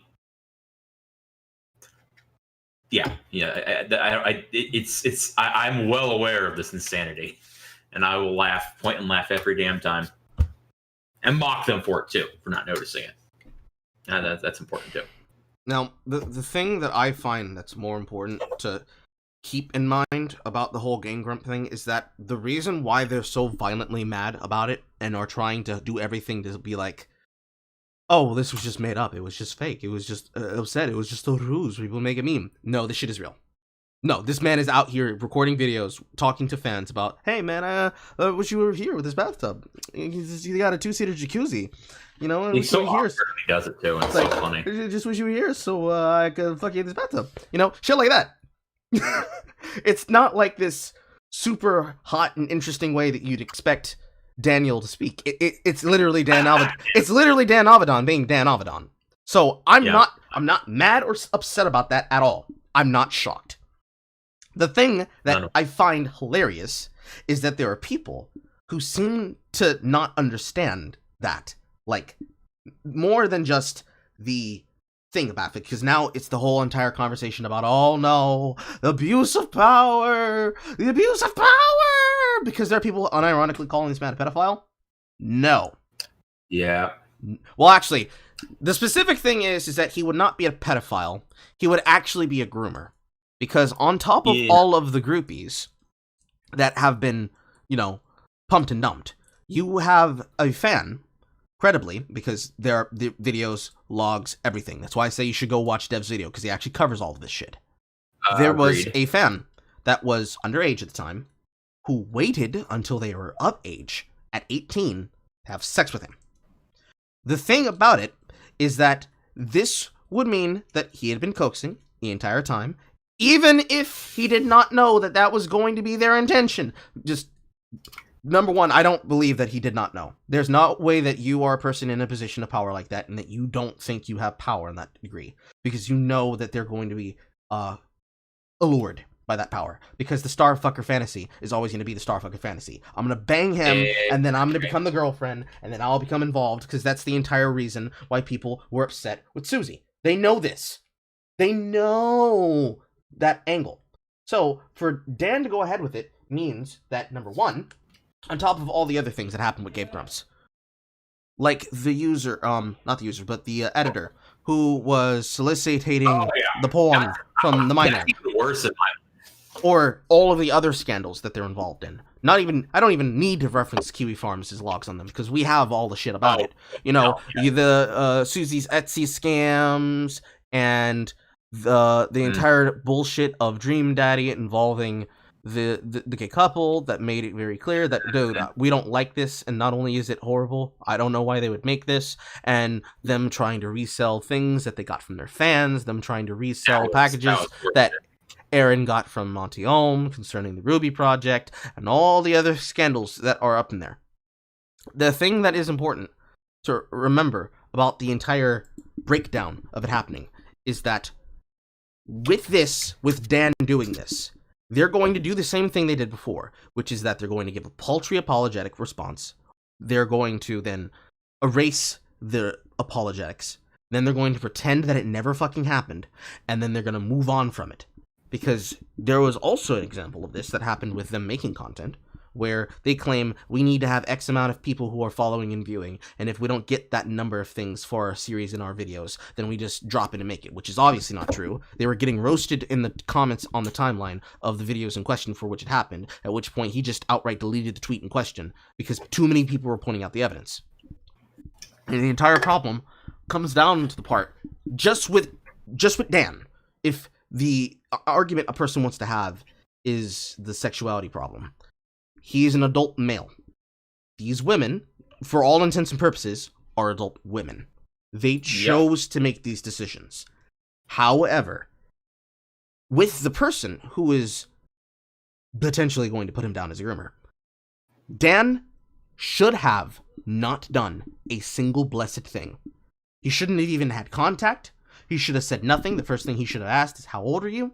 And said, oh, no, I'm sorry, we cannot talk. Period. And then later down the line, if they were supposed to reconnect when they're of age, whole thing. From this situation, he had an entire timeline of conversation leading up to the sex act.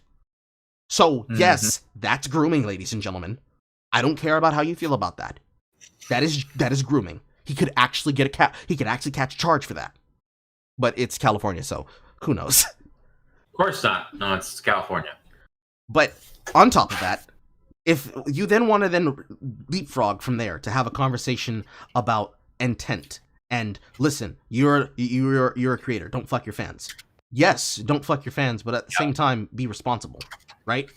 So, like, if you have a conversation and you're having conversations with people and something were to happen, you know, a relationship forms out of something that starts out as like somebody just meeting you at a meet and greet, and then it blossoms into something more, or you're just literally sport fucking your way through a catalog of people and you just happen to get latched down by one for whatever means necessary.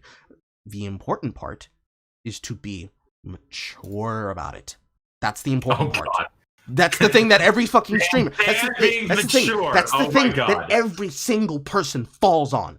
Every single time. I don't know why it happens like that.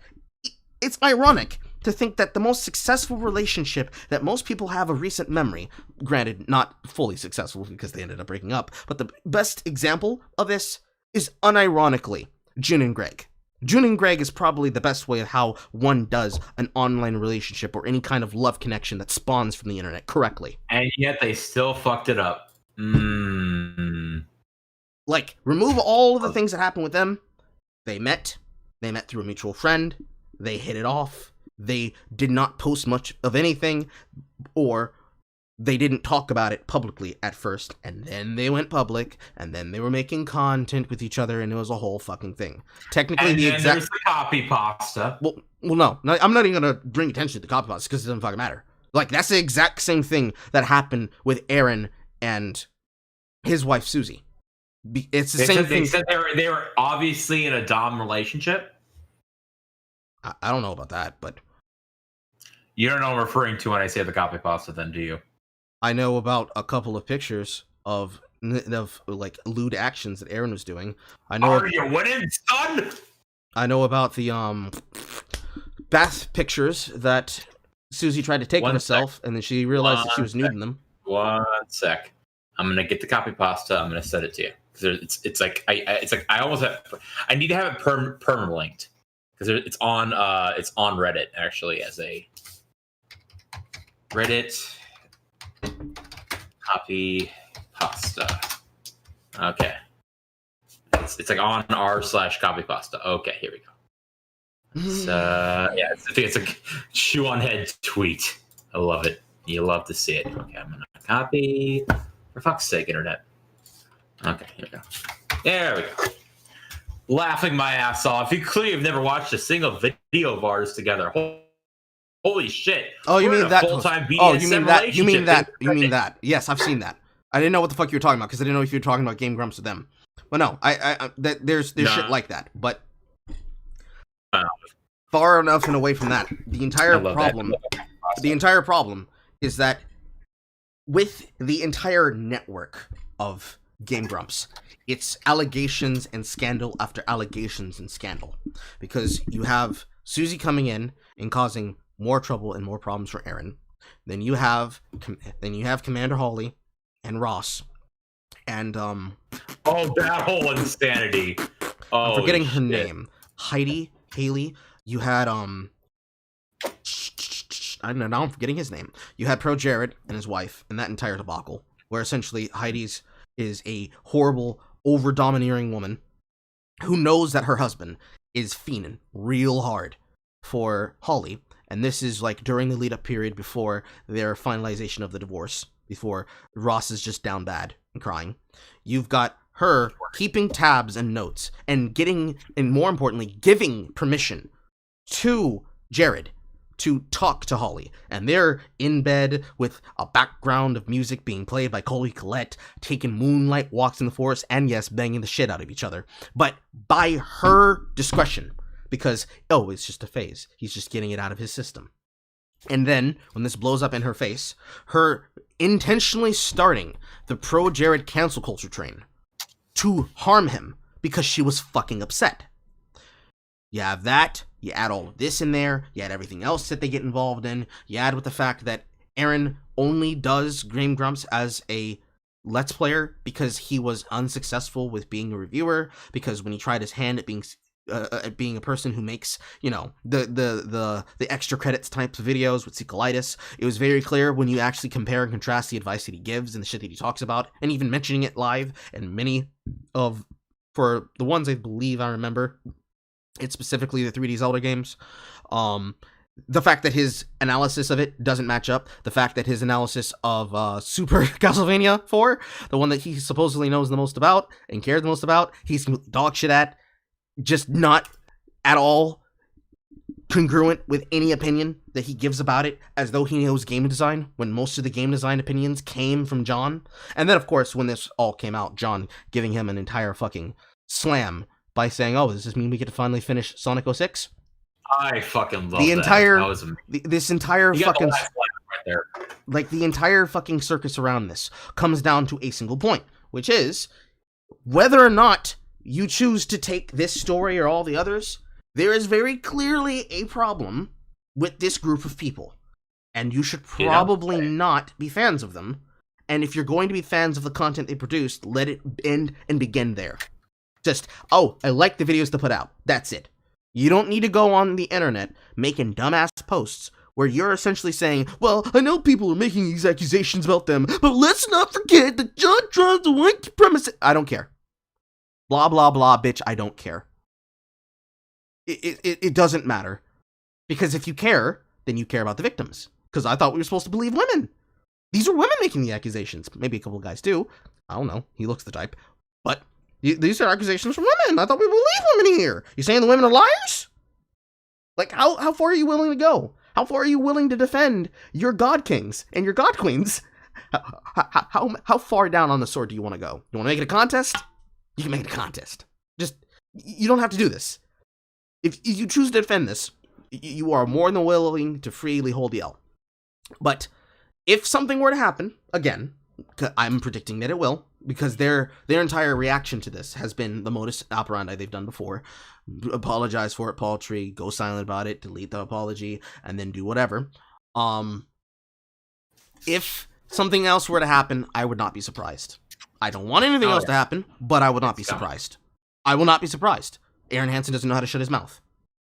And since this has happened, Dan deleted his account. Or either deactivated the account and deactivated messages. I'm not quite sure. I know he's evading social media in general. So, I'm keeping my eye on it. We'll see what the fuck happens. But the last thing I have on Le Document is actually something that was dropped by a person who speaks English and is in relation to the Japanese artists. Because this week, literally yesterday, there was another harassed artist, but there has been Japanese artists being harassed and antagonized and assaulted who have not been left the fuck alone. So, someone decided to make an easy-to-read infographic for the Japanese artists. Fortunately, my speaking Japanese is really bad if I don't have the phonetics written down in front of me. But they fortunately... Are you Japanese? No. I'm a black male. Japanese might as well be a third language. You really think so? Do I think so? What? Are you turning Japanese? Is what I said. I know that you're doing the reference, but no. Every single black male has just love fucking Japanese, dude. You really think so?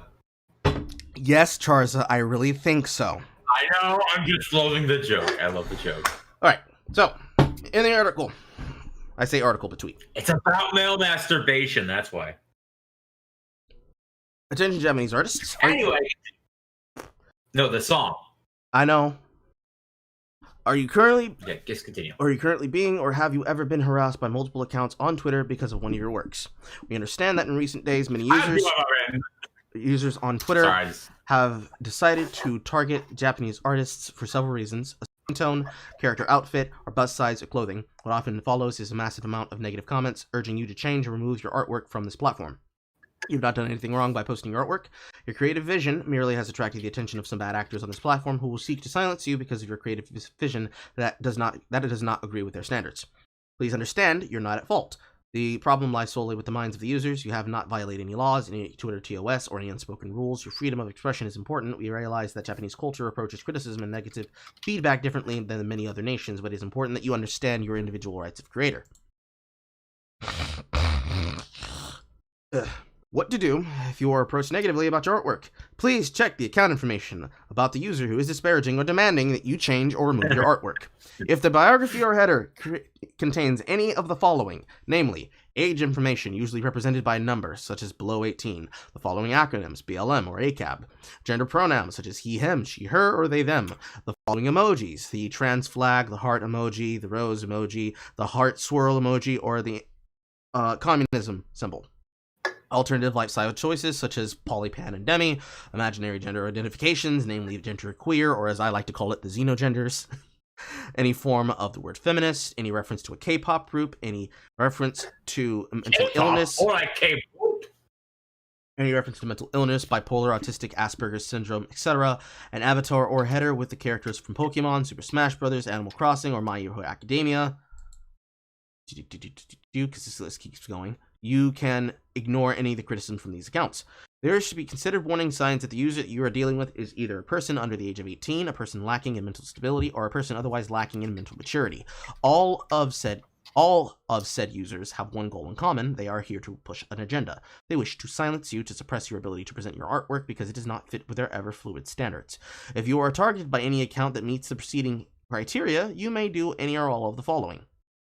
Showing here an example of the fictitious figure, where essentially it's another one of those bios where it's like their age, mental illness, those kind of ones. What you should do is ignore, block, mute, and report the user for targeted harassments. Alternatively, you may continue to present your artwork on other platforms with a much more understanding audience, such as on Pivx and Minds. I do know about the Minds problem. I will talk about that once I'm done. Do not do the following. Do not apologize. Do not issue a public apology, do not delete your post, and do not edit your artwork to their standards. Any user whose information meets these criteria and does not, this is a very important part, does not seek to force you or change or remove your artwork, but instead offers helpful criticism or praise, should be treated like you would normally, like a normal fan. Why are these users behaving this way? You are likely being singled out as a potential victim of cancel culture, which is the mob tactic of shaming any form of expression that does not fit an established set of criteria that is admittedly both Western and very socialist. As a result of exposure to ongoing propaganda campaigns, many of said instigators will be young, will not be Japanese, and will have no understanding of Japanese culture and will not be exposed to the cultural norms of mangaka or Japanese social standards. Understand this. These users do not represent the majority of Western culture. Most Western culture considers these people to be immature, obnoxious, and otherwise racist against Japanese creators. These people do not represent the dominating mindset of Western views on Japanese artwork. They are children who are seeking a purpose and acting as they have been indoctrinated in their twisted and malformed view of globalized equality. They are not your audience. They are not authority figures. They do not have any authority to prevent you from displaying your works. They are bullies. They should be ignored and not given the attention they crave. We would like you to urge to keep working, keep presenting your artwork as you would to present them to the world. Even if you do not believe your artwork is perfect, understand that these people who are attacking you are not attacking the merits of your artwork. They are attacking you based on a checklist of values that is likely to change tomorrow as it is today. Please continue to work hard. Ignore the children who believe they have more power than they actually do.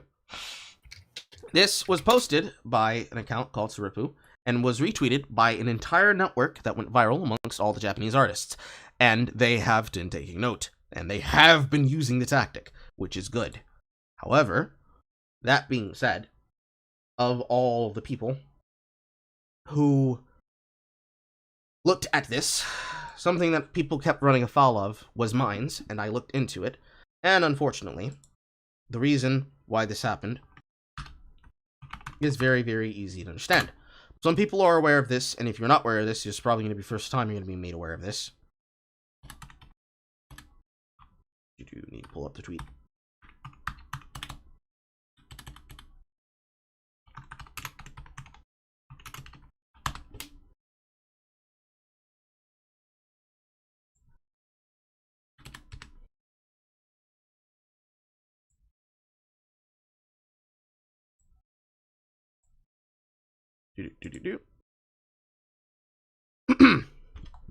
Josh put out a tweet which featured both AV and Mage, Silent Melody, referring to the situation on why there are certain accounts that are being suspended and are still suspended on Minds, because Minds has been banning users for images. I do not know, and did not know at the time, what that were being penalized for. Some people said that it was supposed to be a problem of people not tagging their work. Some people claimed that it was harassment campaigns. It was a whole bunch of shit. And it was very, very, very, very stupid. Namely, on some of these, it was very clear that AV and Melody were having interactions with Bill Ottman, the owner of the website. And the problem with this situation is very understandable, but is also very fucking scuffed. Namely, to quote Josh, anime pedophiles. They're not that. He's just saying that to piss them off. No one is a pedophile. He's literally doing it to get you riled up. Remember that. This is the owner of Kiwi Farms. Even though people on the website don't know how to behave on the internet, he knows what he's doing. If you get wild at that, you're giving him what he wants.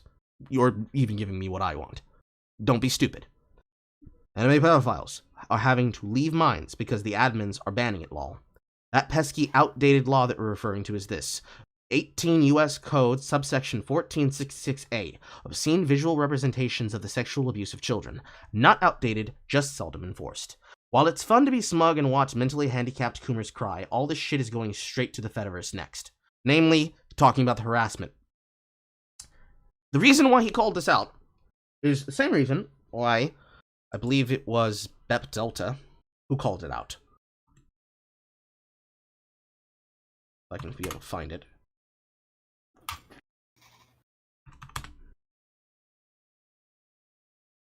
Here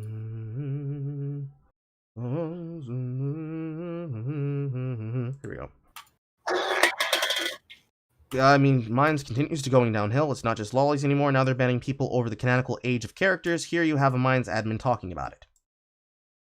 This is Michael Bobman, one of the members of the team. And he is essentially making the canonical age argument, right? The character is supposed to be 13. They're not of age. It's banned.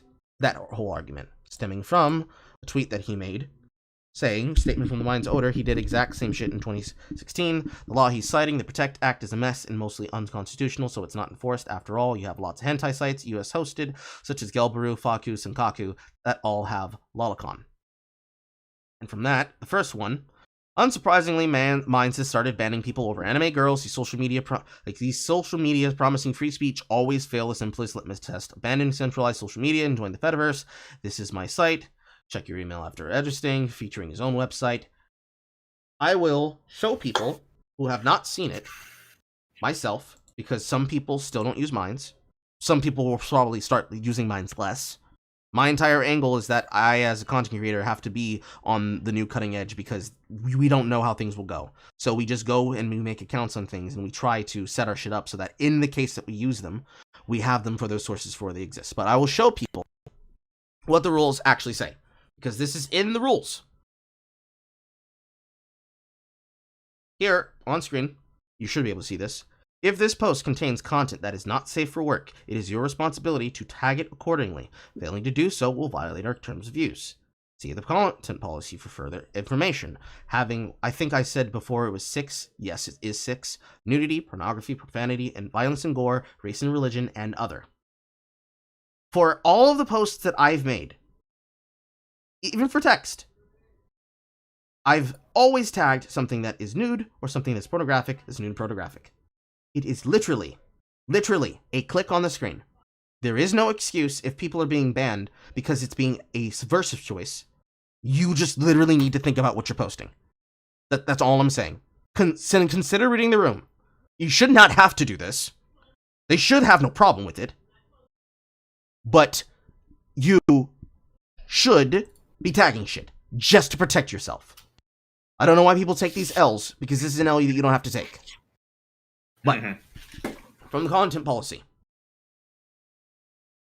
to ensure that decisions are made democratically as possible, we developed a jury system based on the Santa Clara principles to review appeals.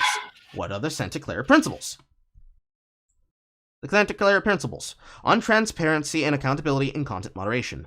Principles being served as a starting point, outlining minimal levels of transparency and accountability that we hope to serve as a basis for more in-depth dialogue in the future. On the occasion of the first Content Moderation at Scale conference in Santa Clara, California on February 2nd, 2018, a small private workshop of organizations, advocates, and academic experts which will support the right to free expression online was convened to consider how best to obtain meaningful transparency and accountability across internet platforms' increasingly aggressive moderation of user-generated content.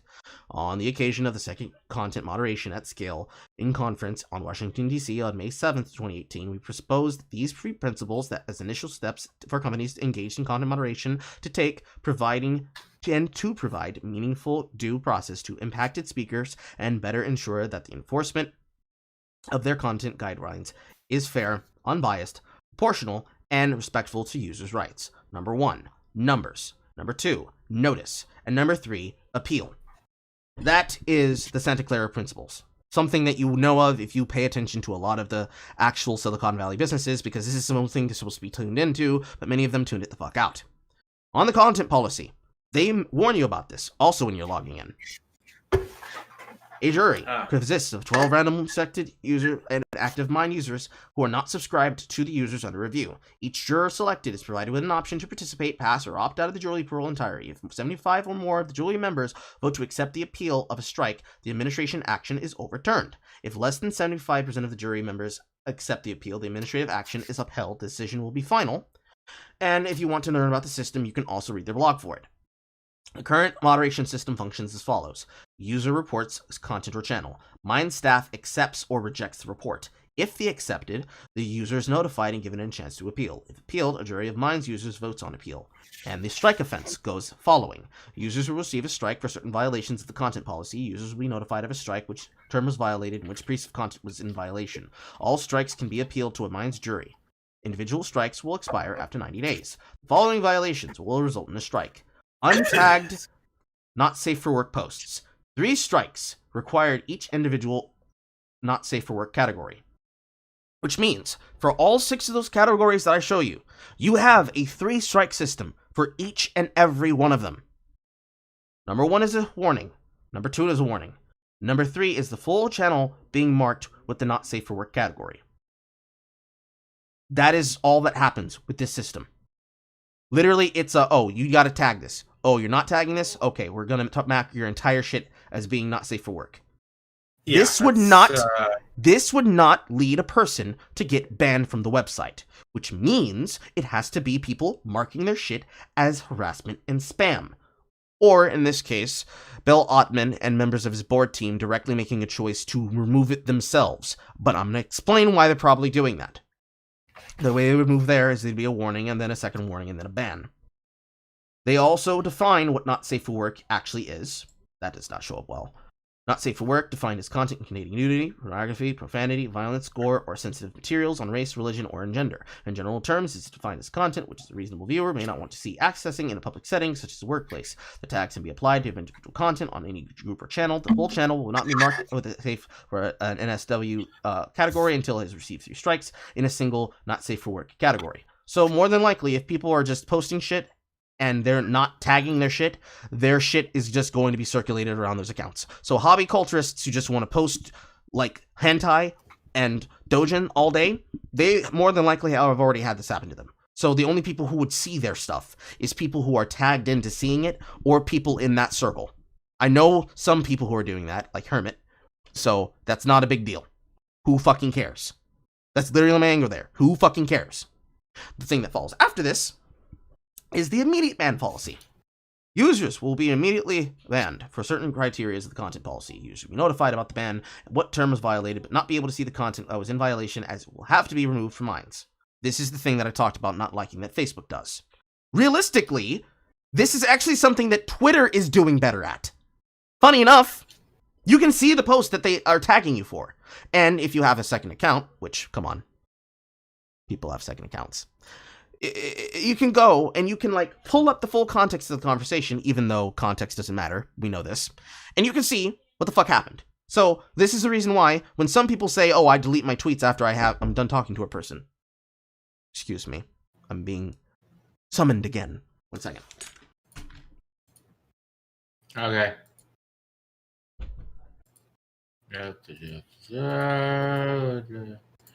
Meanwhile, Charza is over here just working on making the proper skybox for the map that I have already compiled. So that'll be fun. Let's see. I wish honestly I could share my screen, but I have returned. Okay. So, hi. They list through all the things that they would remove somebody for, right? Illegal things. Terrorism, pedophilia, extortion, fraud, revenge porn, sex trafficking. More than likely, they are tagging things based on pedophilia. And also the thing that I'm going to talk about. And then all the other shit in here. Now, here's the thing that some people may not have considered. I want people to consider for the idea. Just simply, what is alternative tech being targeted by? Mainline tech sources. What do people claim the websites are hotbeds for? Said it earlier. They're hotbeds of racism, bigotry, harassment, and misogyny. So, I want you to consider the following. You are a person, because this is actually what happened. You are the owner of a website that is being targeted by a store that is basically forcing you to neuter your Google App Store and I guess other form stores for apps, making you censor your app version of your website desktop application for your social media replacement because they don't want you to have it, because it puts them at liability and risk for what users can generate with content. So, you then make it possible for people to download the APK to your mobile app directly linked on your website. But you know that people are going to go on the website, because this has already happened, and they're going to go on the website and try to look for things to target. This has already happened with a person with a left is best mindset, basically showing their own account name and them getting dogged out for this. Funny enough, because I knew that happened because I was actually following the person in question. From there, assume the worst. You see people posting shit. You yourself are an anime fan, as Bill Ottman says. You know how people feel about Lolicon and Shotacon. You allow people to post this on your website. 1 hour later, after a person posts this content and somebody goes looking for things to be mad about, you now have 57 articles written by all of the relevant websites that are usually the ones that do this amongst your usual subjects that are telling you this website is hosting child porn. This website is hosting sick, depraved porn. This website is hosting sick, depraved child porn created by Japanese artists. And then never-ending fucking hashtags on another social media platform. Because you wanted to be fair and wanted to post it there. By the way, I'm not defending his action. That shit's fucking scuffed as fuck. Because that's a litmus test. And moving on forward, in the future, when this happens, whenever the fuck Trump claims he's going to do this, because he's apparently making his own social media platform, this is also going to be this litmus test for that site. Do you actually have true free speech? More than likely, same shit that happened here is going to happen there. Because realistically, Bill Ottman and his team are making a cognitive choice. They understand why people are upset, but there's literally nothing they can do. Because even when they know that the shit's legal, they're removing the shit preemptively so that they don't catch a charge. Because unfortunately, they're not being given an option. Because all it takes is just one. I'm actually surprised that there hasn't been one yet. But all it literally takes is just fucking one. Every single person who's outraged about this deserves to be fucking outraged, because that is betraying the idea that you have true free speech on the platform. Granted, you have a freer sense of speech. There are things that you're able to do on Minds that you cannot do on Twitter. But it's very much going to become echo chambery if the only thing you're allowed to talk about is things that don't push against this. I have not seen Bill Ottman punish any person who talked to him directly about this. So you can choose to have whatever opinion about his takes that he has. But my entire understanding, and the way I'm going to use the website moving forward, is that I'm going to post my shit there, but I ain't going to be surprised if shit don't work. Know what I'm saying? Yep. Oh, totally. Like any content creator who's using the website as just a place to post secondary links, you should be using it the exact same way that you would be using a site like BitChute. You make your shit, you post it to YouTube, you post clips of it to Twitter, to tease about it and talk about shit and give you head-ass takes. You're even saucier and even bigger dank takes that you can't say on a website like Twitter, and you do the exact same thing with your videos that you would do on a website like BitChute. Because Bill Ottman wanted people like me, or technically he didn't feature it as like a campaign where it's like, we have selectly chosen you. He did this a couple of months back, actually, where he was asking for people to make memes about the website and was basically literally paying people to do so. And you can make a little bit of chunk of change because they do pay you in Ethereum. Because every single day your posts actually get rated for how much traffic they get, and then they give you token I do exchange. like that about the site, for the record. And that's something I've applauded them for it. And they give you token exchange for producing content. So literally, content generation can lead to money generation. But all that shit, back burner. The important part is that people who are on the website are there because they don't like Twitter. And if they're going to be censored in ways for things that they shouldn't get censored for, because the website knows that they can get clapped out for this on a media operation, putting them on the 72-hour news cycle, I can understand them making preemptive actions. That doesn't mean I agree with them, because I can heavily criticize a website that I choose to use, because it's literally just a website. I'll have an account on places like Odyssey and Rumble and Minds and YouTube and all the places where they go, because there's no reason why I would not. Just because you have one does not mean you support the decisions and actions of the ruling body. And I'm honestly surprised people think this. Think that's what we mean by that. It's like, no, we're going to criticize it, but at the same time, like, we don't really approve of what they're doing. At the same time, I mean, for fuck's sake, I get the reasoning he's making. And like I said, he's been on Tim Pool. I think if he's on Tim Pool, he's going to be chill. Like, I kind of get it. I get why he's doing this. I will criticize it as we always do, but at the same time, it's like a no-win scenario. It's like you're expecting some things to not happen, I guess. And I'm like, well, keep believing that, I guess. You know what I mean? Yes. Whatever. If put it another way, in case anybody confuses what I'm saying. The paradigm hasn't shifted yet. Well, it's more than just paradigm shifting. It's an Overton window. The Overton window of how you can talk about something like this has shifted to the point that Bill Ottman knows that he can't even begin to have the conversation. Because if he tries to start the conversation with, yes, we do have Olacon and Shotacon on the website because we believe in free speech, and if there was actual pedophilic content that was being produced, we would ban that person for this. In fact, here's all the lists of how you do it. If he was to even start the conversation with, oh yes, we have it on the website, it would literally be a nonstop railing into him for something that they come up with, because he would not be able to set the narrative. He would not be able to set the conversation. It would only be about what he says is there and what he can confirm is there, not what he does about it when he actually finds somebody actually bumping hard ruining Kenshin, or any person who creates cub porn. I like that description there. That was actually pretty apt. Anyway, furthermore from that, there's the other side of that entire debacle, which I would say is what Josh Moon is trying to attack people for, because Josh Moon is Josh Moon. I don't expect somebody from Kiwi Farms to not... Well, yes, but no. I don't expect Josh Moon to have any other take than that. Yes, he has to know the rules. He knows these rules because this is the exact same problem that he's running afoul of on Kiwi Farms, because the attitude and the culture of the website has changed with the users that are there. It used to be about you archive shit, you laugh at shit, you create tartcom, you laugh at tartcom of people being mad on the internet and being mad online. You can attack them and criticize them for everything. Whether or not the person takes the criticism and learns from it, or if they improve past it, it's completely blase. Shit happened, I can mock you for it. That's it. That's literally it. It is a gossip website that goes one step further by archiving things. Which is why I took that culture, and when I did not need to be there anymore, did not go there anymore. Not mad at the site. Good plan. Not upset at the site.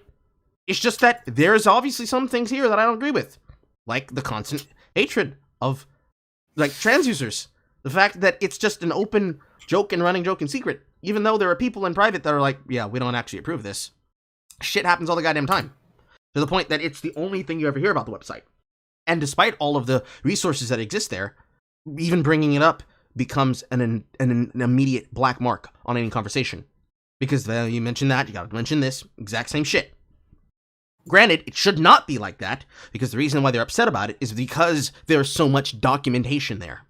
There's a reason why they promoted and built up the career of Nick Rekieta being a feeder for the website. Because it gives them the ability to get more documents. It gives them the ability to get more information.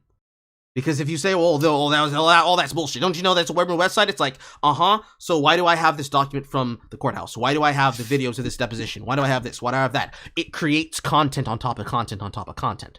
So really, he's just doing business. It's the business side of internet blood sports, you see. The good side, if you want to call it that. All he's doing is make mention of, bro, you don't even know what the fuck the rules are, bro. You don't even know the rules of engagement. You think you're actually playing a game. That's what he's doing there. He's laughing and saying, you don't even understand what battle you're going up against. So, you should probably sit down, shut up, and get in the back line and watch how this shit's done. That's what he's doing. Because if you're going to hold him up as some kind of deity, you have failed the lesson of the internet. You should not be looking up to him as deity, because even the other day, he was having a fucking pissing slap fight with Ethan Ralph. Which, why? Ethan Ralph's not relevant in this tough fucking time period. Even when he was relevant, he was not relevant. Because internet blood sports comes and goes. People have a short memory span. And even if it was relevant then, it won't be relevant now, because unfortunately, you can't run a site like that. Because, unfortunately, there are users that are trying to promote violence on the website, that are suggesting that they should go out and commit actions of violence, which has led him to have to now entirely revise the way that he chooses to do moderation on the website, where if people are even making jokes about the shit, they're gone.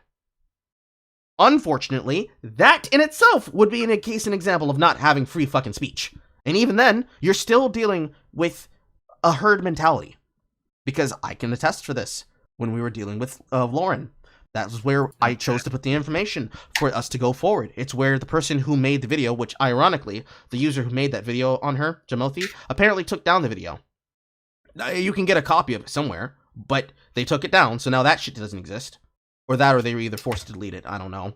But when we were talking about that shit at the time, and when we were dealing with that shit at the time, I gave them all the information they needed that I got from just simply being supposedly quote-unquote the informant. Myself and Amy. And instead of, okay, so this is the end, this is the beginning, here's the shit, here's the tartcom. No, it did not end there. It went past that. To them turning on any person who was attached to it. Because in order to get her, I had to come out and say, no, you're lying. I'm a person who's associated with you. Here's the shit you've said. Here's the shit you've done. You need to fucking answer for this. Which is the entire reason why that dumb shit the last week over, the people I was monetizing from the server, who are desperate to get my attention, got mad. And were extremely upset and trying to act as though I was never a part of the server and needed to have the ability to call it out, because the entire thing is the herd and mob mentality. There's people doing dumb shit, so it escalates over and over and over again. So in their viewpoint, for Kiwi Farms, concerning Smug Roko, it started with, okay, we have this person who's making a fucking fool of herself. But hey, there are people in the circle around her. Maybe we can make monetization and make money off this. Let's see what happens. Let's see what happens. Pushing buttons. So then it goes from pushing buttons on them to trying to push buttons on Amy, to trying to push buttons on me, to then trying to reach out for any other person that can be connected to it that they could be able to antagonize. It's just business. Like, it's just the way things are. There's nothing you can do about it. It sounds like I'm complaining about it, but I'm explaining the mechanics of how it works. The answer to deal with this is you laugh and you take their idea away from them and you monetize it. So when you have a person come up telling you that you're actually upset and mad, you actually just keep throwing out tidbits. Like, for example, the people who are upset at me were trying to get onto my timeline by saying ridiculous, stupid shit, right? And I posted the juiciest, stupidest bits. I didn't show everything. Then they were upset about that. To this point, don't know because I haven't looked, I'm not going to. They were posting over and over again the dreaded gamer word over and over again in the server of the person who hosts that Discord that she's in, because it's a mutuals Discord that I go to look at their collection of elves. I talked about it before, but the thing about it is that they have been mauling in my mentions about that still, because like it's supposed to be, well, we're just making fun of you. No, you're not. I don't give a shit. I haven't seen any of y'all shit for days. It's just I'm going back through the timeline the same way I do to someone like our favorite fucking bunny boy, Griff, and I just go back through the shit and I just look at the dumb shit you say and I then put it out there as like, oh, hey guys, this happened. Like, I'm throwing this out there, one, to make sure that you keep doing what I want. And number two, I put the shit out there so that when people say, well, this is actually what happened, I'm like, no, that's not true. This is what you did. This is what you said. Here's an archive of it. Go conceive. Because it's this very interesting rule that you learn in social media management. You learn it instinctively when you're doing the thing, because social media content creation is a skill that has to be cultivated just like an artistic talent. Yep. And this is part of the bread and circus, right? It's what we were talking about when I made my stream, talking about and reacting to and giving my opinions on the way that cancel culture works. This is a feature of how that goes. Part of it is the audience interaction, where you give them something to chew on so that they can talk about the shit, because it's the spheres of influence. The people in my direct sphere of influence already know about all the details involved, and even people outside of that sphere of influence know about the details of all the shit involved. Even without the video detailing the shit, her thread still exists. And even if her thread didn't exist, people have seen it, they are aware of who she is, and if people bring it up, people continuously bring up the fact that it happened. So any idea for a career for her is done. Like, kaput, donezo. Doesn't matter. Doesn't matter if anything else happens. But then outside of that sphere of influence, you have people that if they go, who the hell is Smug Roko? That in itself is important, because people have to ask who you are, which means outside of those spheres of influence, you have no relevancy. That is the whole crux point, right?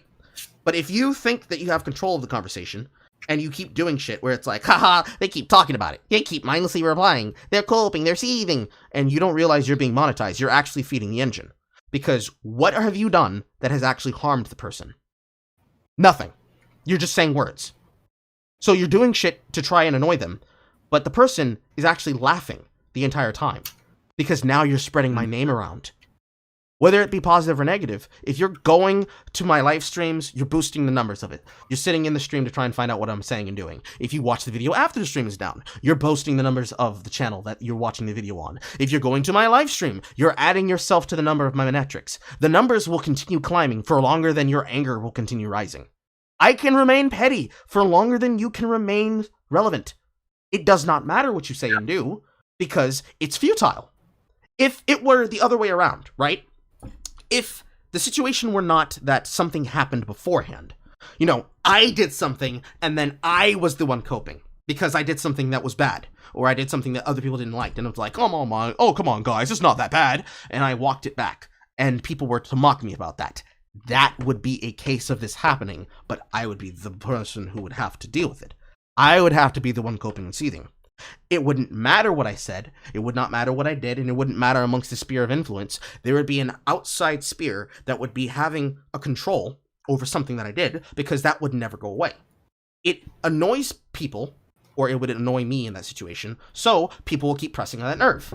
As long as they get a reaction, they're going to keep doing it. As long as they get validity, I don't understand. You can say whatever you want after it, but I gotta get this out there because it's an important detail. No. By all means, do it. Like, as long as you keep getting a reaction, they're gonna keep doing the shit.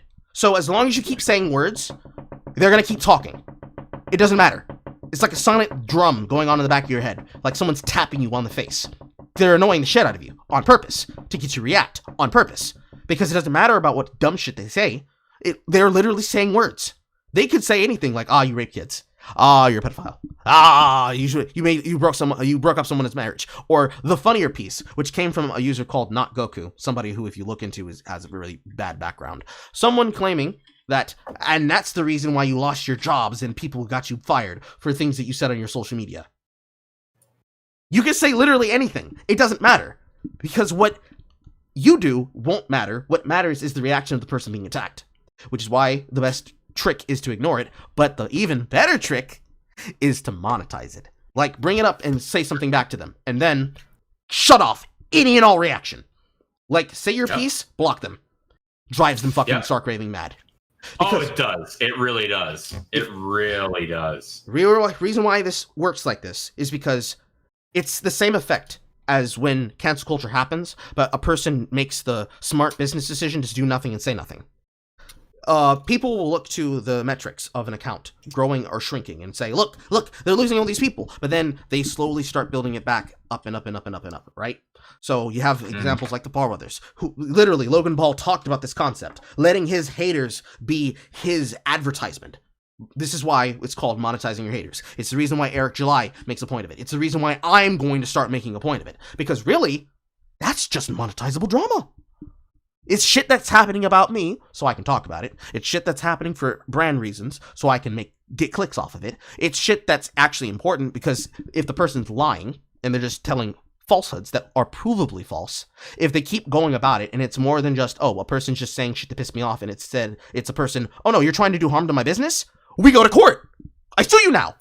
You want to be a control? Yes. Do you want to destroy my brand? Do you want to accuse me of a crime and action that I did not do? Do you want to be a content cop troll? Like, you lose money for that. And you know that this happens. That's why the entire thing about all of the copyright situation was put on the shoulders of H3H3 the way that it did before they went bad. It's the reason why the Quartering makes a point of talking about it publicly all the fucking time. Say what you want about Jeremy, but he understands how this works. So does Eric July. If people don't know Young Ripper, you should check Young Ripper out. He's a part of the Fandom Menace. He's probably the blackest man with a long-ass beard that I've ever seen. But he talks about this explicitly. Your method of dealing with this kind of attitude and dealing with this kind of behavior and the tactics to go with it is you need to simply be better at their game than them and then change the rules of engagement entirely. Because, consider to what happened here with people being mad that I said to her face, hey, listen, you should probably not do this. And then me posting out there to see what action they would give so I can have a point to even further bury her down. The ulterior motive is that I want people to know that Smug Groko hasn't changed after 2 years and that she blames me. That's the important detail there. Anything that happens after that is, and by the way, here's how they started reacting when I just literally said my piece and dipped the fuck out. You have a person sending me a picture of their balls. You have users destroying another user's server because they want to get my attention. You have a user faking and impersonating a federal officer, which is a felony. Don't do that. You'll get fined and go to jail. Yeah, seriously. In that situation, the situation has been switched on its head. Now it's not me coping and seething, it is you coping and seething while saying that I'm coping and seething. It's a picture, actually, that I have in my folder that I can pull up. Because this is actually the end of everything that I have, fortunately. We actually got through the news. But Yay! I'm going to pull up the thing if I can find it. It is the idea that you accuse somebody of the thing that you are actually doing, but making it as though that they are guilty of it. Because it is projection, but it's also a tactic. Because technically, if you give the attention to the thing, you validate some level of what is being said against you. So, if a person says, Carl's a pedophile, and I say, no, I'm not, and they say, yes, you are, because didn't you do blah, blah, blah, blah, blah, blah, blah, any reaction that I have should be either 1, ignore them, number 2, talk about it, but talk about it in a way that it benefits me, like, oh, you mean that thing where so-and-so did blank and blank? And then you shut off completely there. And then if somebody asks, well, who's blank and blank? What happened with so-and-so? Give the details, give the topic, have a video prepared, 30-minute video, 20-minute video, 10-minute video, 15-minute video, doesn't matter what it is, or an audio rant, or a cutout from the podcast, or what was his name? Burner tried to do, which was trying to go to my live streams while I was playing Terraria, and trying to clip things out of context, and then making a thumbnail to try and provoke me. One of the best parts of fan art that I've had since. Going through, and essentially, if I can pull it up, my computer's moving slow again. Yeah, it happens. I have to go to the direct folder. If I can find the direct folder. Jesus Christ. Pull it up in a second. I have to organize my type. Believe me, I know that struggle better than most. Sometimes Windows just ass. This is one of those times. Technology only working when it wants to.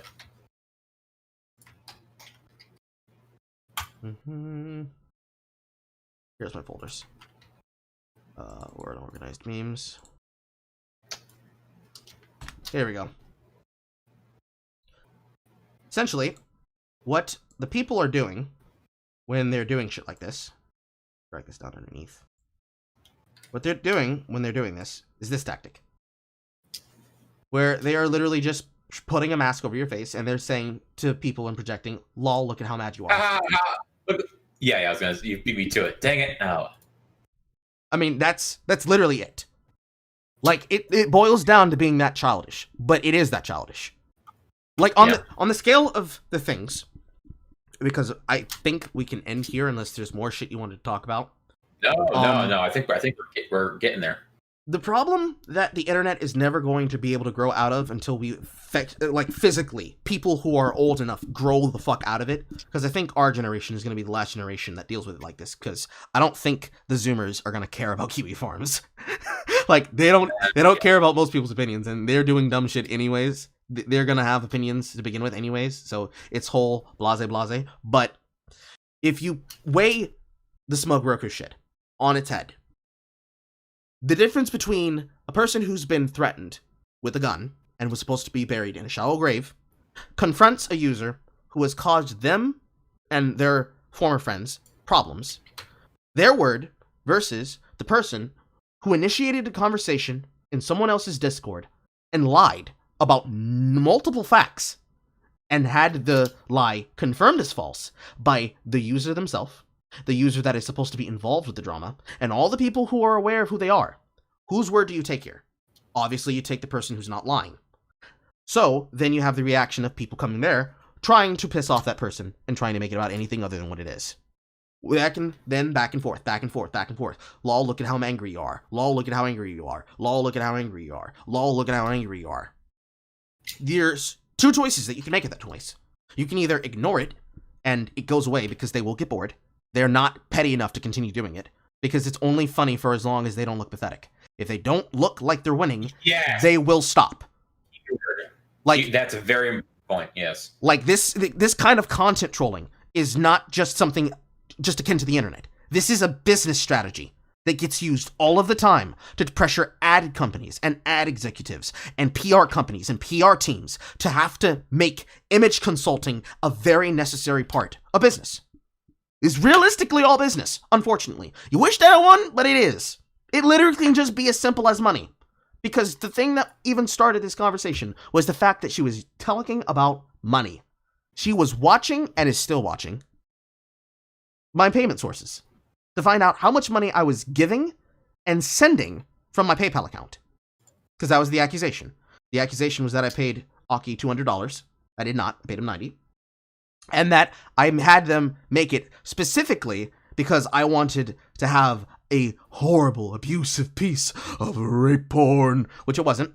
It's literally memorabilia because she did not pay the artist and she is trying to hold things over his head. She knows what I'm talking about. He knows what I'm talking about. And it's been a thing to the point that there is a very significant risk that Aki's at because she is petty.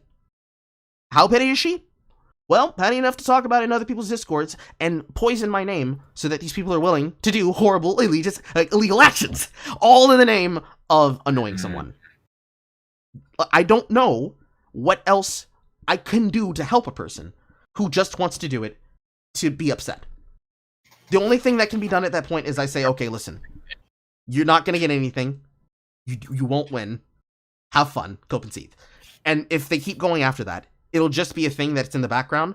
So if, let's say, for example, tomorrow, if my channel was to go from what it has now for subs on the main channel to 1,000, if I were to make 1,000 sub special and just go through the years of the upcoming of the channel and just show all of the drama that has happened since, it will literally be a screenshot and a film reel. Is that how you want to go out? That's what I would say. Because this is what happens all the time when it happens to cancel culture. Because technically that is a form of cancel culture that they did to me, which is why I have to address it. It shouldn't be taken as seriously as one, especially if the allegations on question are stupid on their face. But it's both content production and also a preventative measure. You get what I'm saying? Oh, of course. So, Carl, I'm in agreement with you here. Yeah. Like, I want you to voice your opinion because I know you have your own opinions about her. But my entire... Yeah, I want to say it's kind of just... she means nothing to me. Like, honestly, at this point, I'm just kind of like sitting here laughing at how pathetic she's gotten. I honestly, if anything, I just don't care. I don't care about you anymore, Laura. I'm sitting here kind of enjoying listening to Carl just bash you. You mean nothing to me. Anyway. Because use it as an example, because this is the same thing I do with Vita Gestalt. Like, if you do dumb shit, it's actually technically the method that a lot of channels use for content, because it's literally just ripping shit from the headlines.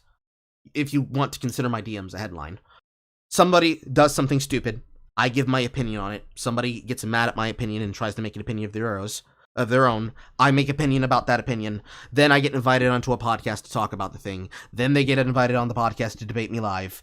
And then it becomes the whole rigmarole of the Politburo bullshit, right? Where it becomes less about being correct and having a discussion and getting to the bottom of the problem, or even addressing what the concern is and having an argument about it, and instead becomes whoever is the most charismatic person on the microphone having the ability to win the day and own the chuds. That is boring. That is the worst kind of garbage. But it is much more interesting where if it's like a piece of internet culture to play the game and then either come out a big winner or a big loser. And no matter what happens, you have to admit the only reason why it happened is because you were there. That's the ultimate lesson, really. And that's kind of a lesson that you kind of learn by being on the internet, but you actually really learn this a lot if you look at QE Farms before all this happened. Before the dark times. Before the age of clout. It's less to do with, ha ha ha, I'm going to destroy your life. Although I'm pretty sure there are people on the website that can do that. They've had the problem before. It's more, no matter what you say, you have to admit you did this. That's it. If there is nothing else, you have to accept that this is your L. Accept your L. If you don't accept your L, we'll keep pissing you off with your L, because you won't accept your L. If you accept the L and move on from it, there's nothing it can do to you. So anytime it comes up, it's like, oh yeah, I did that. That's old news though. Who cares? Yeah, it's like, seriously, like, I love such people's reaction. They're like, well, what about this? I'm like, yeah, exactly. And you're like, what? You're supposed to fight back. No, I don't need to. But the thing. It's kind of, yeah. I love it. It's kind of the same it's not even kind of. It's the exact same mechanics in all the situations. That's why people promote the shit so much, right? Because on one hand, if you were to look at all the drama that happens around topics like, oh, black people are orcs, or, oh no, African Americans are not actually African Americans because they're not thinking black, or, oh, didn't you know white people are Asians and Asians are white people? And oh, didn't you know the person who got arrested in this during this crime, he might actually just be, a Syrian refugee, but it doesn't matter. He still has whiteness. He is white passing. That's a form of the incentivization of this cope, because it's something that you're using to try and get ahead of the algorithm so that you could possibly trend, so that you can make the falsehood become more popular than the actual truth, which is a tactic you can use to make people like Snopes really mad. Because if you write a article that is obviously satire, and people take it as true, and they run with it, and they quote it, and you have to come out and say, actually, dude, that's fake. But here's the actual real article the statistics are based behind. When you do something like that, it is not just taking advantage of the tool that has been designed to enrich themselves, but it is you now enriching yourself, which then can be used to have an even bigger conversation. It can then go from, oh, this person did some shitty thing and they're a misogynist Nazi chud to, hey guys, you remember that time that I pissed off a writer so much and that writer lost their job because they told a notable lie about me and they got fired by their editor-in-chief that had to write a referral and a disavowalment? It makes the thing that they're trying to invent bigger than the problem that they're trying to perceive. So when you have drama on the internet happen around some scandal or some decision made in the company, people promote that shit, not just because it's something to talk about. It's bread and circus in of itself. But also because that's something that can strike passion in people. And that will then invite more things to be tied to that. Like, you have censorship of Sony, and this constant censorship in Sony, leading to the point that Sony is now the owners of Evo. And as owners of Evo, they already came out and say their own statement of, well, we are going to redefine ourselves and recommit ourselves to the problem of dealing with horrible, misogynistic, evil video games, and are going to do blah, blah, blah, blah, corporate speech. But at the same time, you can go back through the history of things and you can pull up so many things that are just going to blow up in their face. The fact that you have visual novels referencing the fact that you're constantly censoring the games on the internet. The harassment campaign that was sent towards the cyberpunk story developers, and by Top Hat Studios coming out and saying, listen, this is what the fuck people do. They already told us about you. We know what the fuck you're about. And also, if you say that this is not true, here's the entire page-by-page archive of all of your tweets. We removed your names, but we left everything you said, of what you're doing, and it's the notable people and sources that are assigned to these things. It creates more topics to talk about. The important part, though, is that even when you look at it like that, if you know absolutely not a goddamn thing about media market management, you have to remember that it is only going to be as big and as serious as you make it. If you make a video about it, doesn't matter what length about it, if you just make a video about it and you leave it at that, or it comes up in conversation as reference, because podcasts are a bit different than, say, a video. If you have like several billion episodes of a podcast, it's not going to be likely someone's going to go back all the years before. They will do this, but not likely that you're going to have somebody other than somebody who's going to be disingenuous go all the way back years before to reference the thing that you've said or done and did, or reference something that somebody else said or somebody else did in context to how that made them feel, like Joe Rogan and them censoring his podcasts with certain users like Sargon or Milo Yiannopoulos or Alex Jones. It's going to be more important that the censorship happened rather than the episode itself existing. You make more noise about the drama, about the inciting incident, rather than the thing that created the incident. That part is probably the most important, because that's what's led to all of these things being so interconnected. It's why Twitter is so inescapable. Because it is some pretty fucking head-ass bullshit, especially in connection to the artists, and how many times foreign artists keep getting harassed by people. It is such a head-ass fucking opinion and decision that people would think that they are smart enough to be smarter than the people in other people's countries. It's actually pretty racist, too. It's so fucking crazy. Because, like, I understand if there are people who are who are citizens of multiple countries, and you have something like in Germany where, for example, Sweet Beans, Mallory does something so stupid that German law dictates that they have to take her comic down because it violates law, because it's supporting the idea of shoplifting. And then people react to that by saying, well, they can't do that. That's harassment of a trans user. It doesn't fucking matter. You shouldn't have been supporting the idea of theft. Are you stupid? Yeah. It's wild. Especially when you get down to the idea of accounts harassing creators over anything, especially art.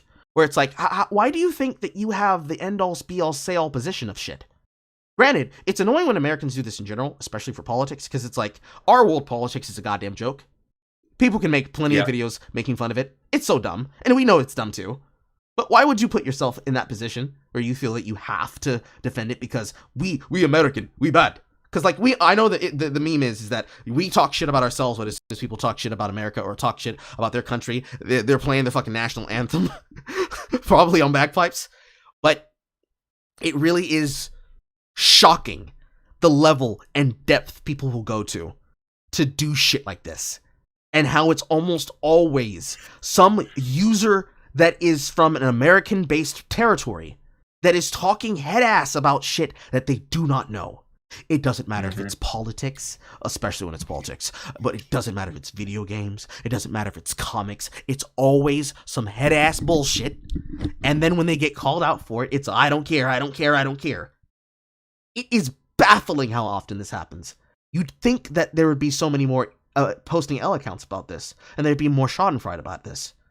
And you'd think people would stop, or at least be smart, but I guess that's why they go private all the damn time. You're expecting too much competence from people who probably spend way more time on Twitter than they probably should. I mean, I'm just saying, Carl. I'm just saying. It's what I was saying yesterday about the supposed Twitch thought situation of Twitch. Because it's the problem of somebody being misinformed about something and not actually knowing what's happening because they're not involved in the space.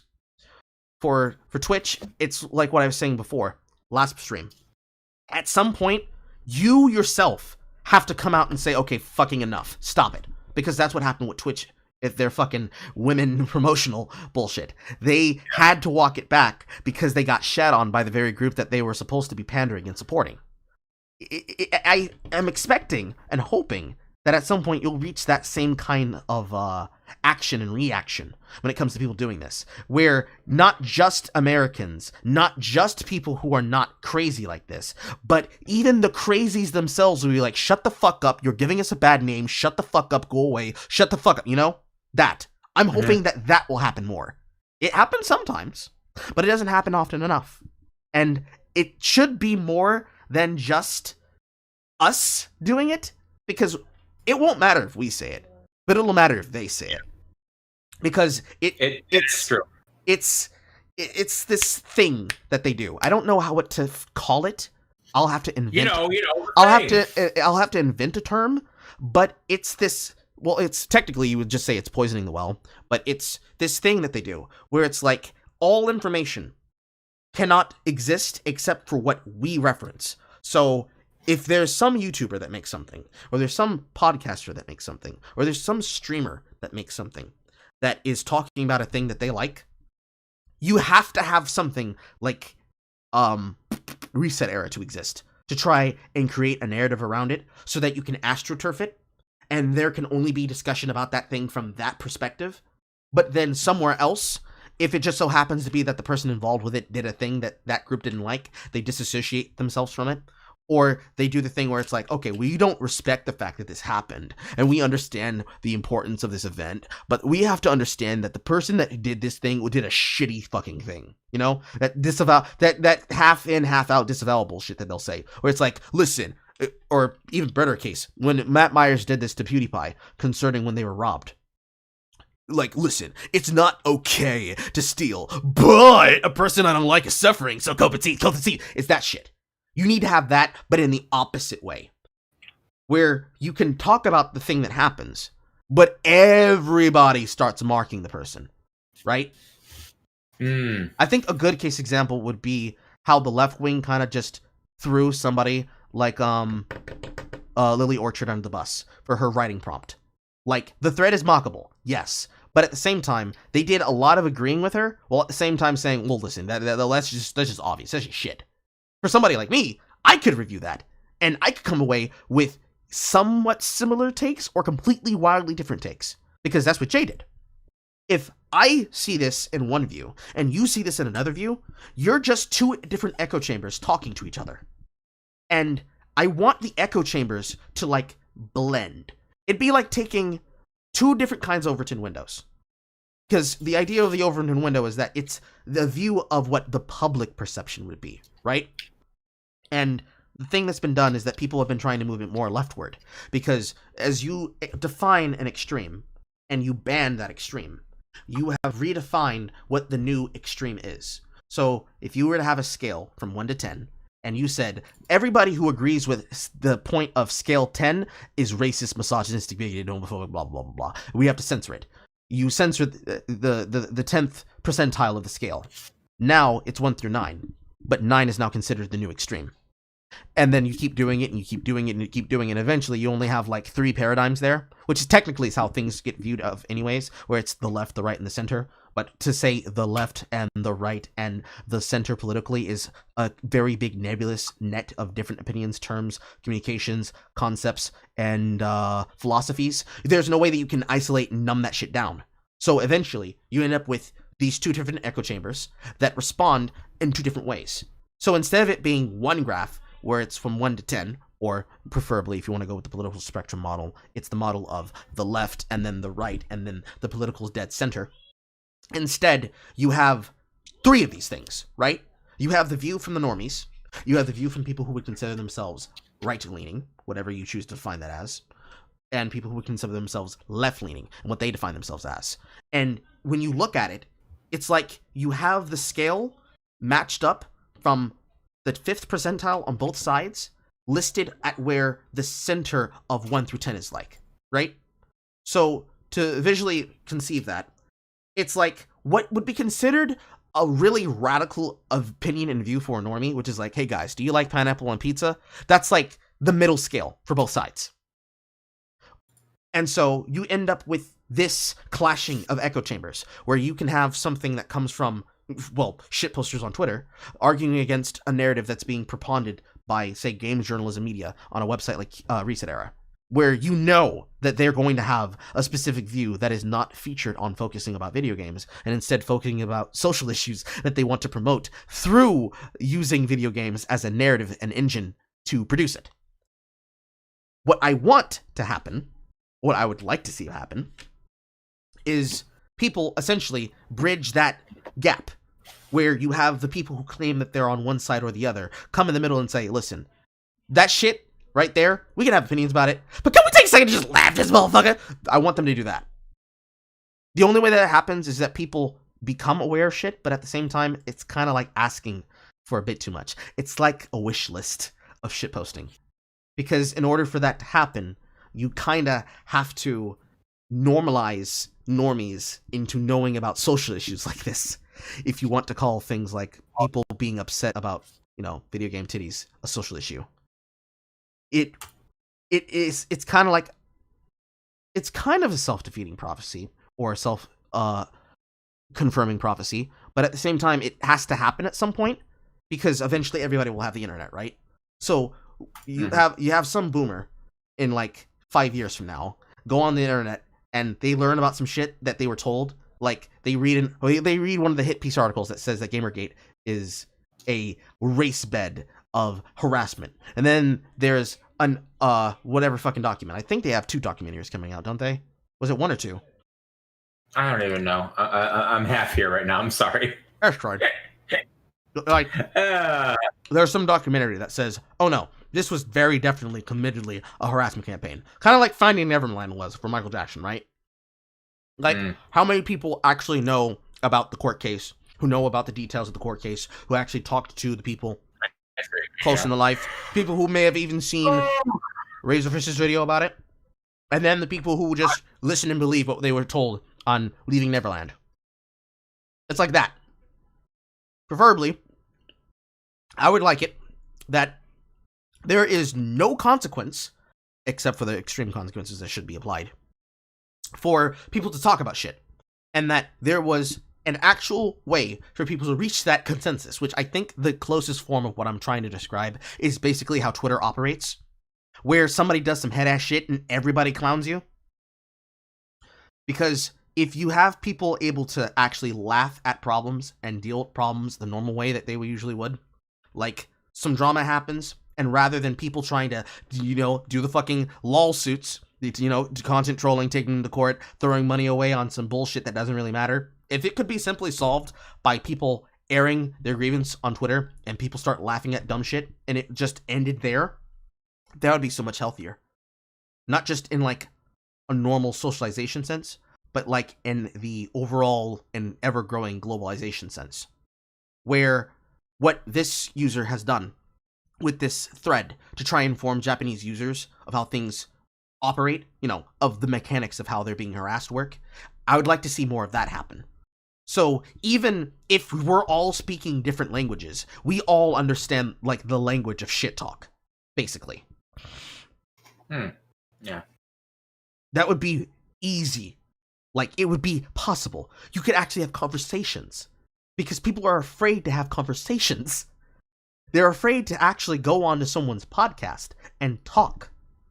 Because to talk means that you care. Or to even bring it up means that somehow it's something that is supposed to be mockable. Or using big words that normal people and normal lexicons wouldn't use. So that at some point, while you're still being a smug asshole, you could say, "What? You don't know what that word means?" Implying with not only do you not know about the word, but you don't understand the concept behind it. It would be easier if you could have people talk at length, which is why I set up what I try to do. Just talk at length about opinions and ideas, and that every now and again, if somebody has an opinion and a disagreement amongst people, they can just have it out. Just say words, and have it in somewhat of a controlled environment that it can just happen, and it's just laid out, and then whatever happens after that, just leave it. I want that to happen. I wish that would happen. That's a very long tangent I went on, by the way. But yep, I'm half awake. I'm sorry. Yeah, that's. Oh no, I know. It's like what, 11? Yeah. Yeah. Yep, it is. I get it, but we're gonna end there. This was a lot of bullshit from this week, honestly. Oh yeah. I probably was rolling the most reading the bullshit with the judge. If anything else happens with that story, I will write updates on it and we'll let you know next podcast. But it is 11. Yeah. It's 11 at night. He's tired. I'm tired. I haven't eaten, and I'm gonna go get something to eat. You have it? I don't know how you survive like that, but I have insomnia and alcohol. Oh yeah. Alrighty. Right. Well, you go and do that, mister. Okay.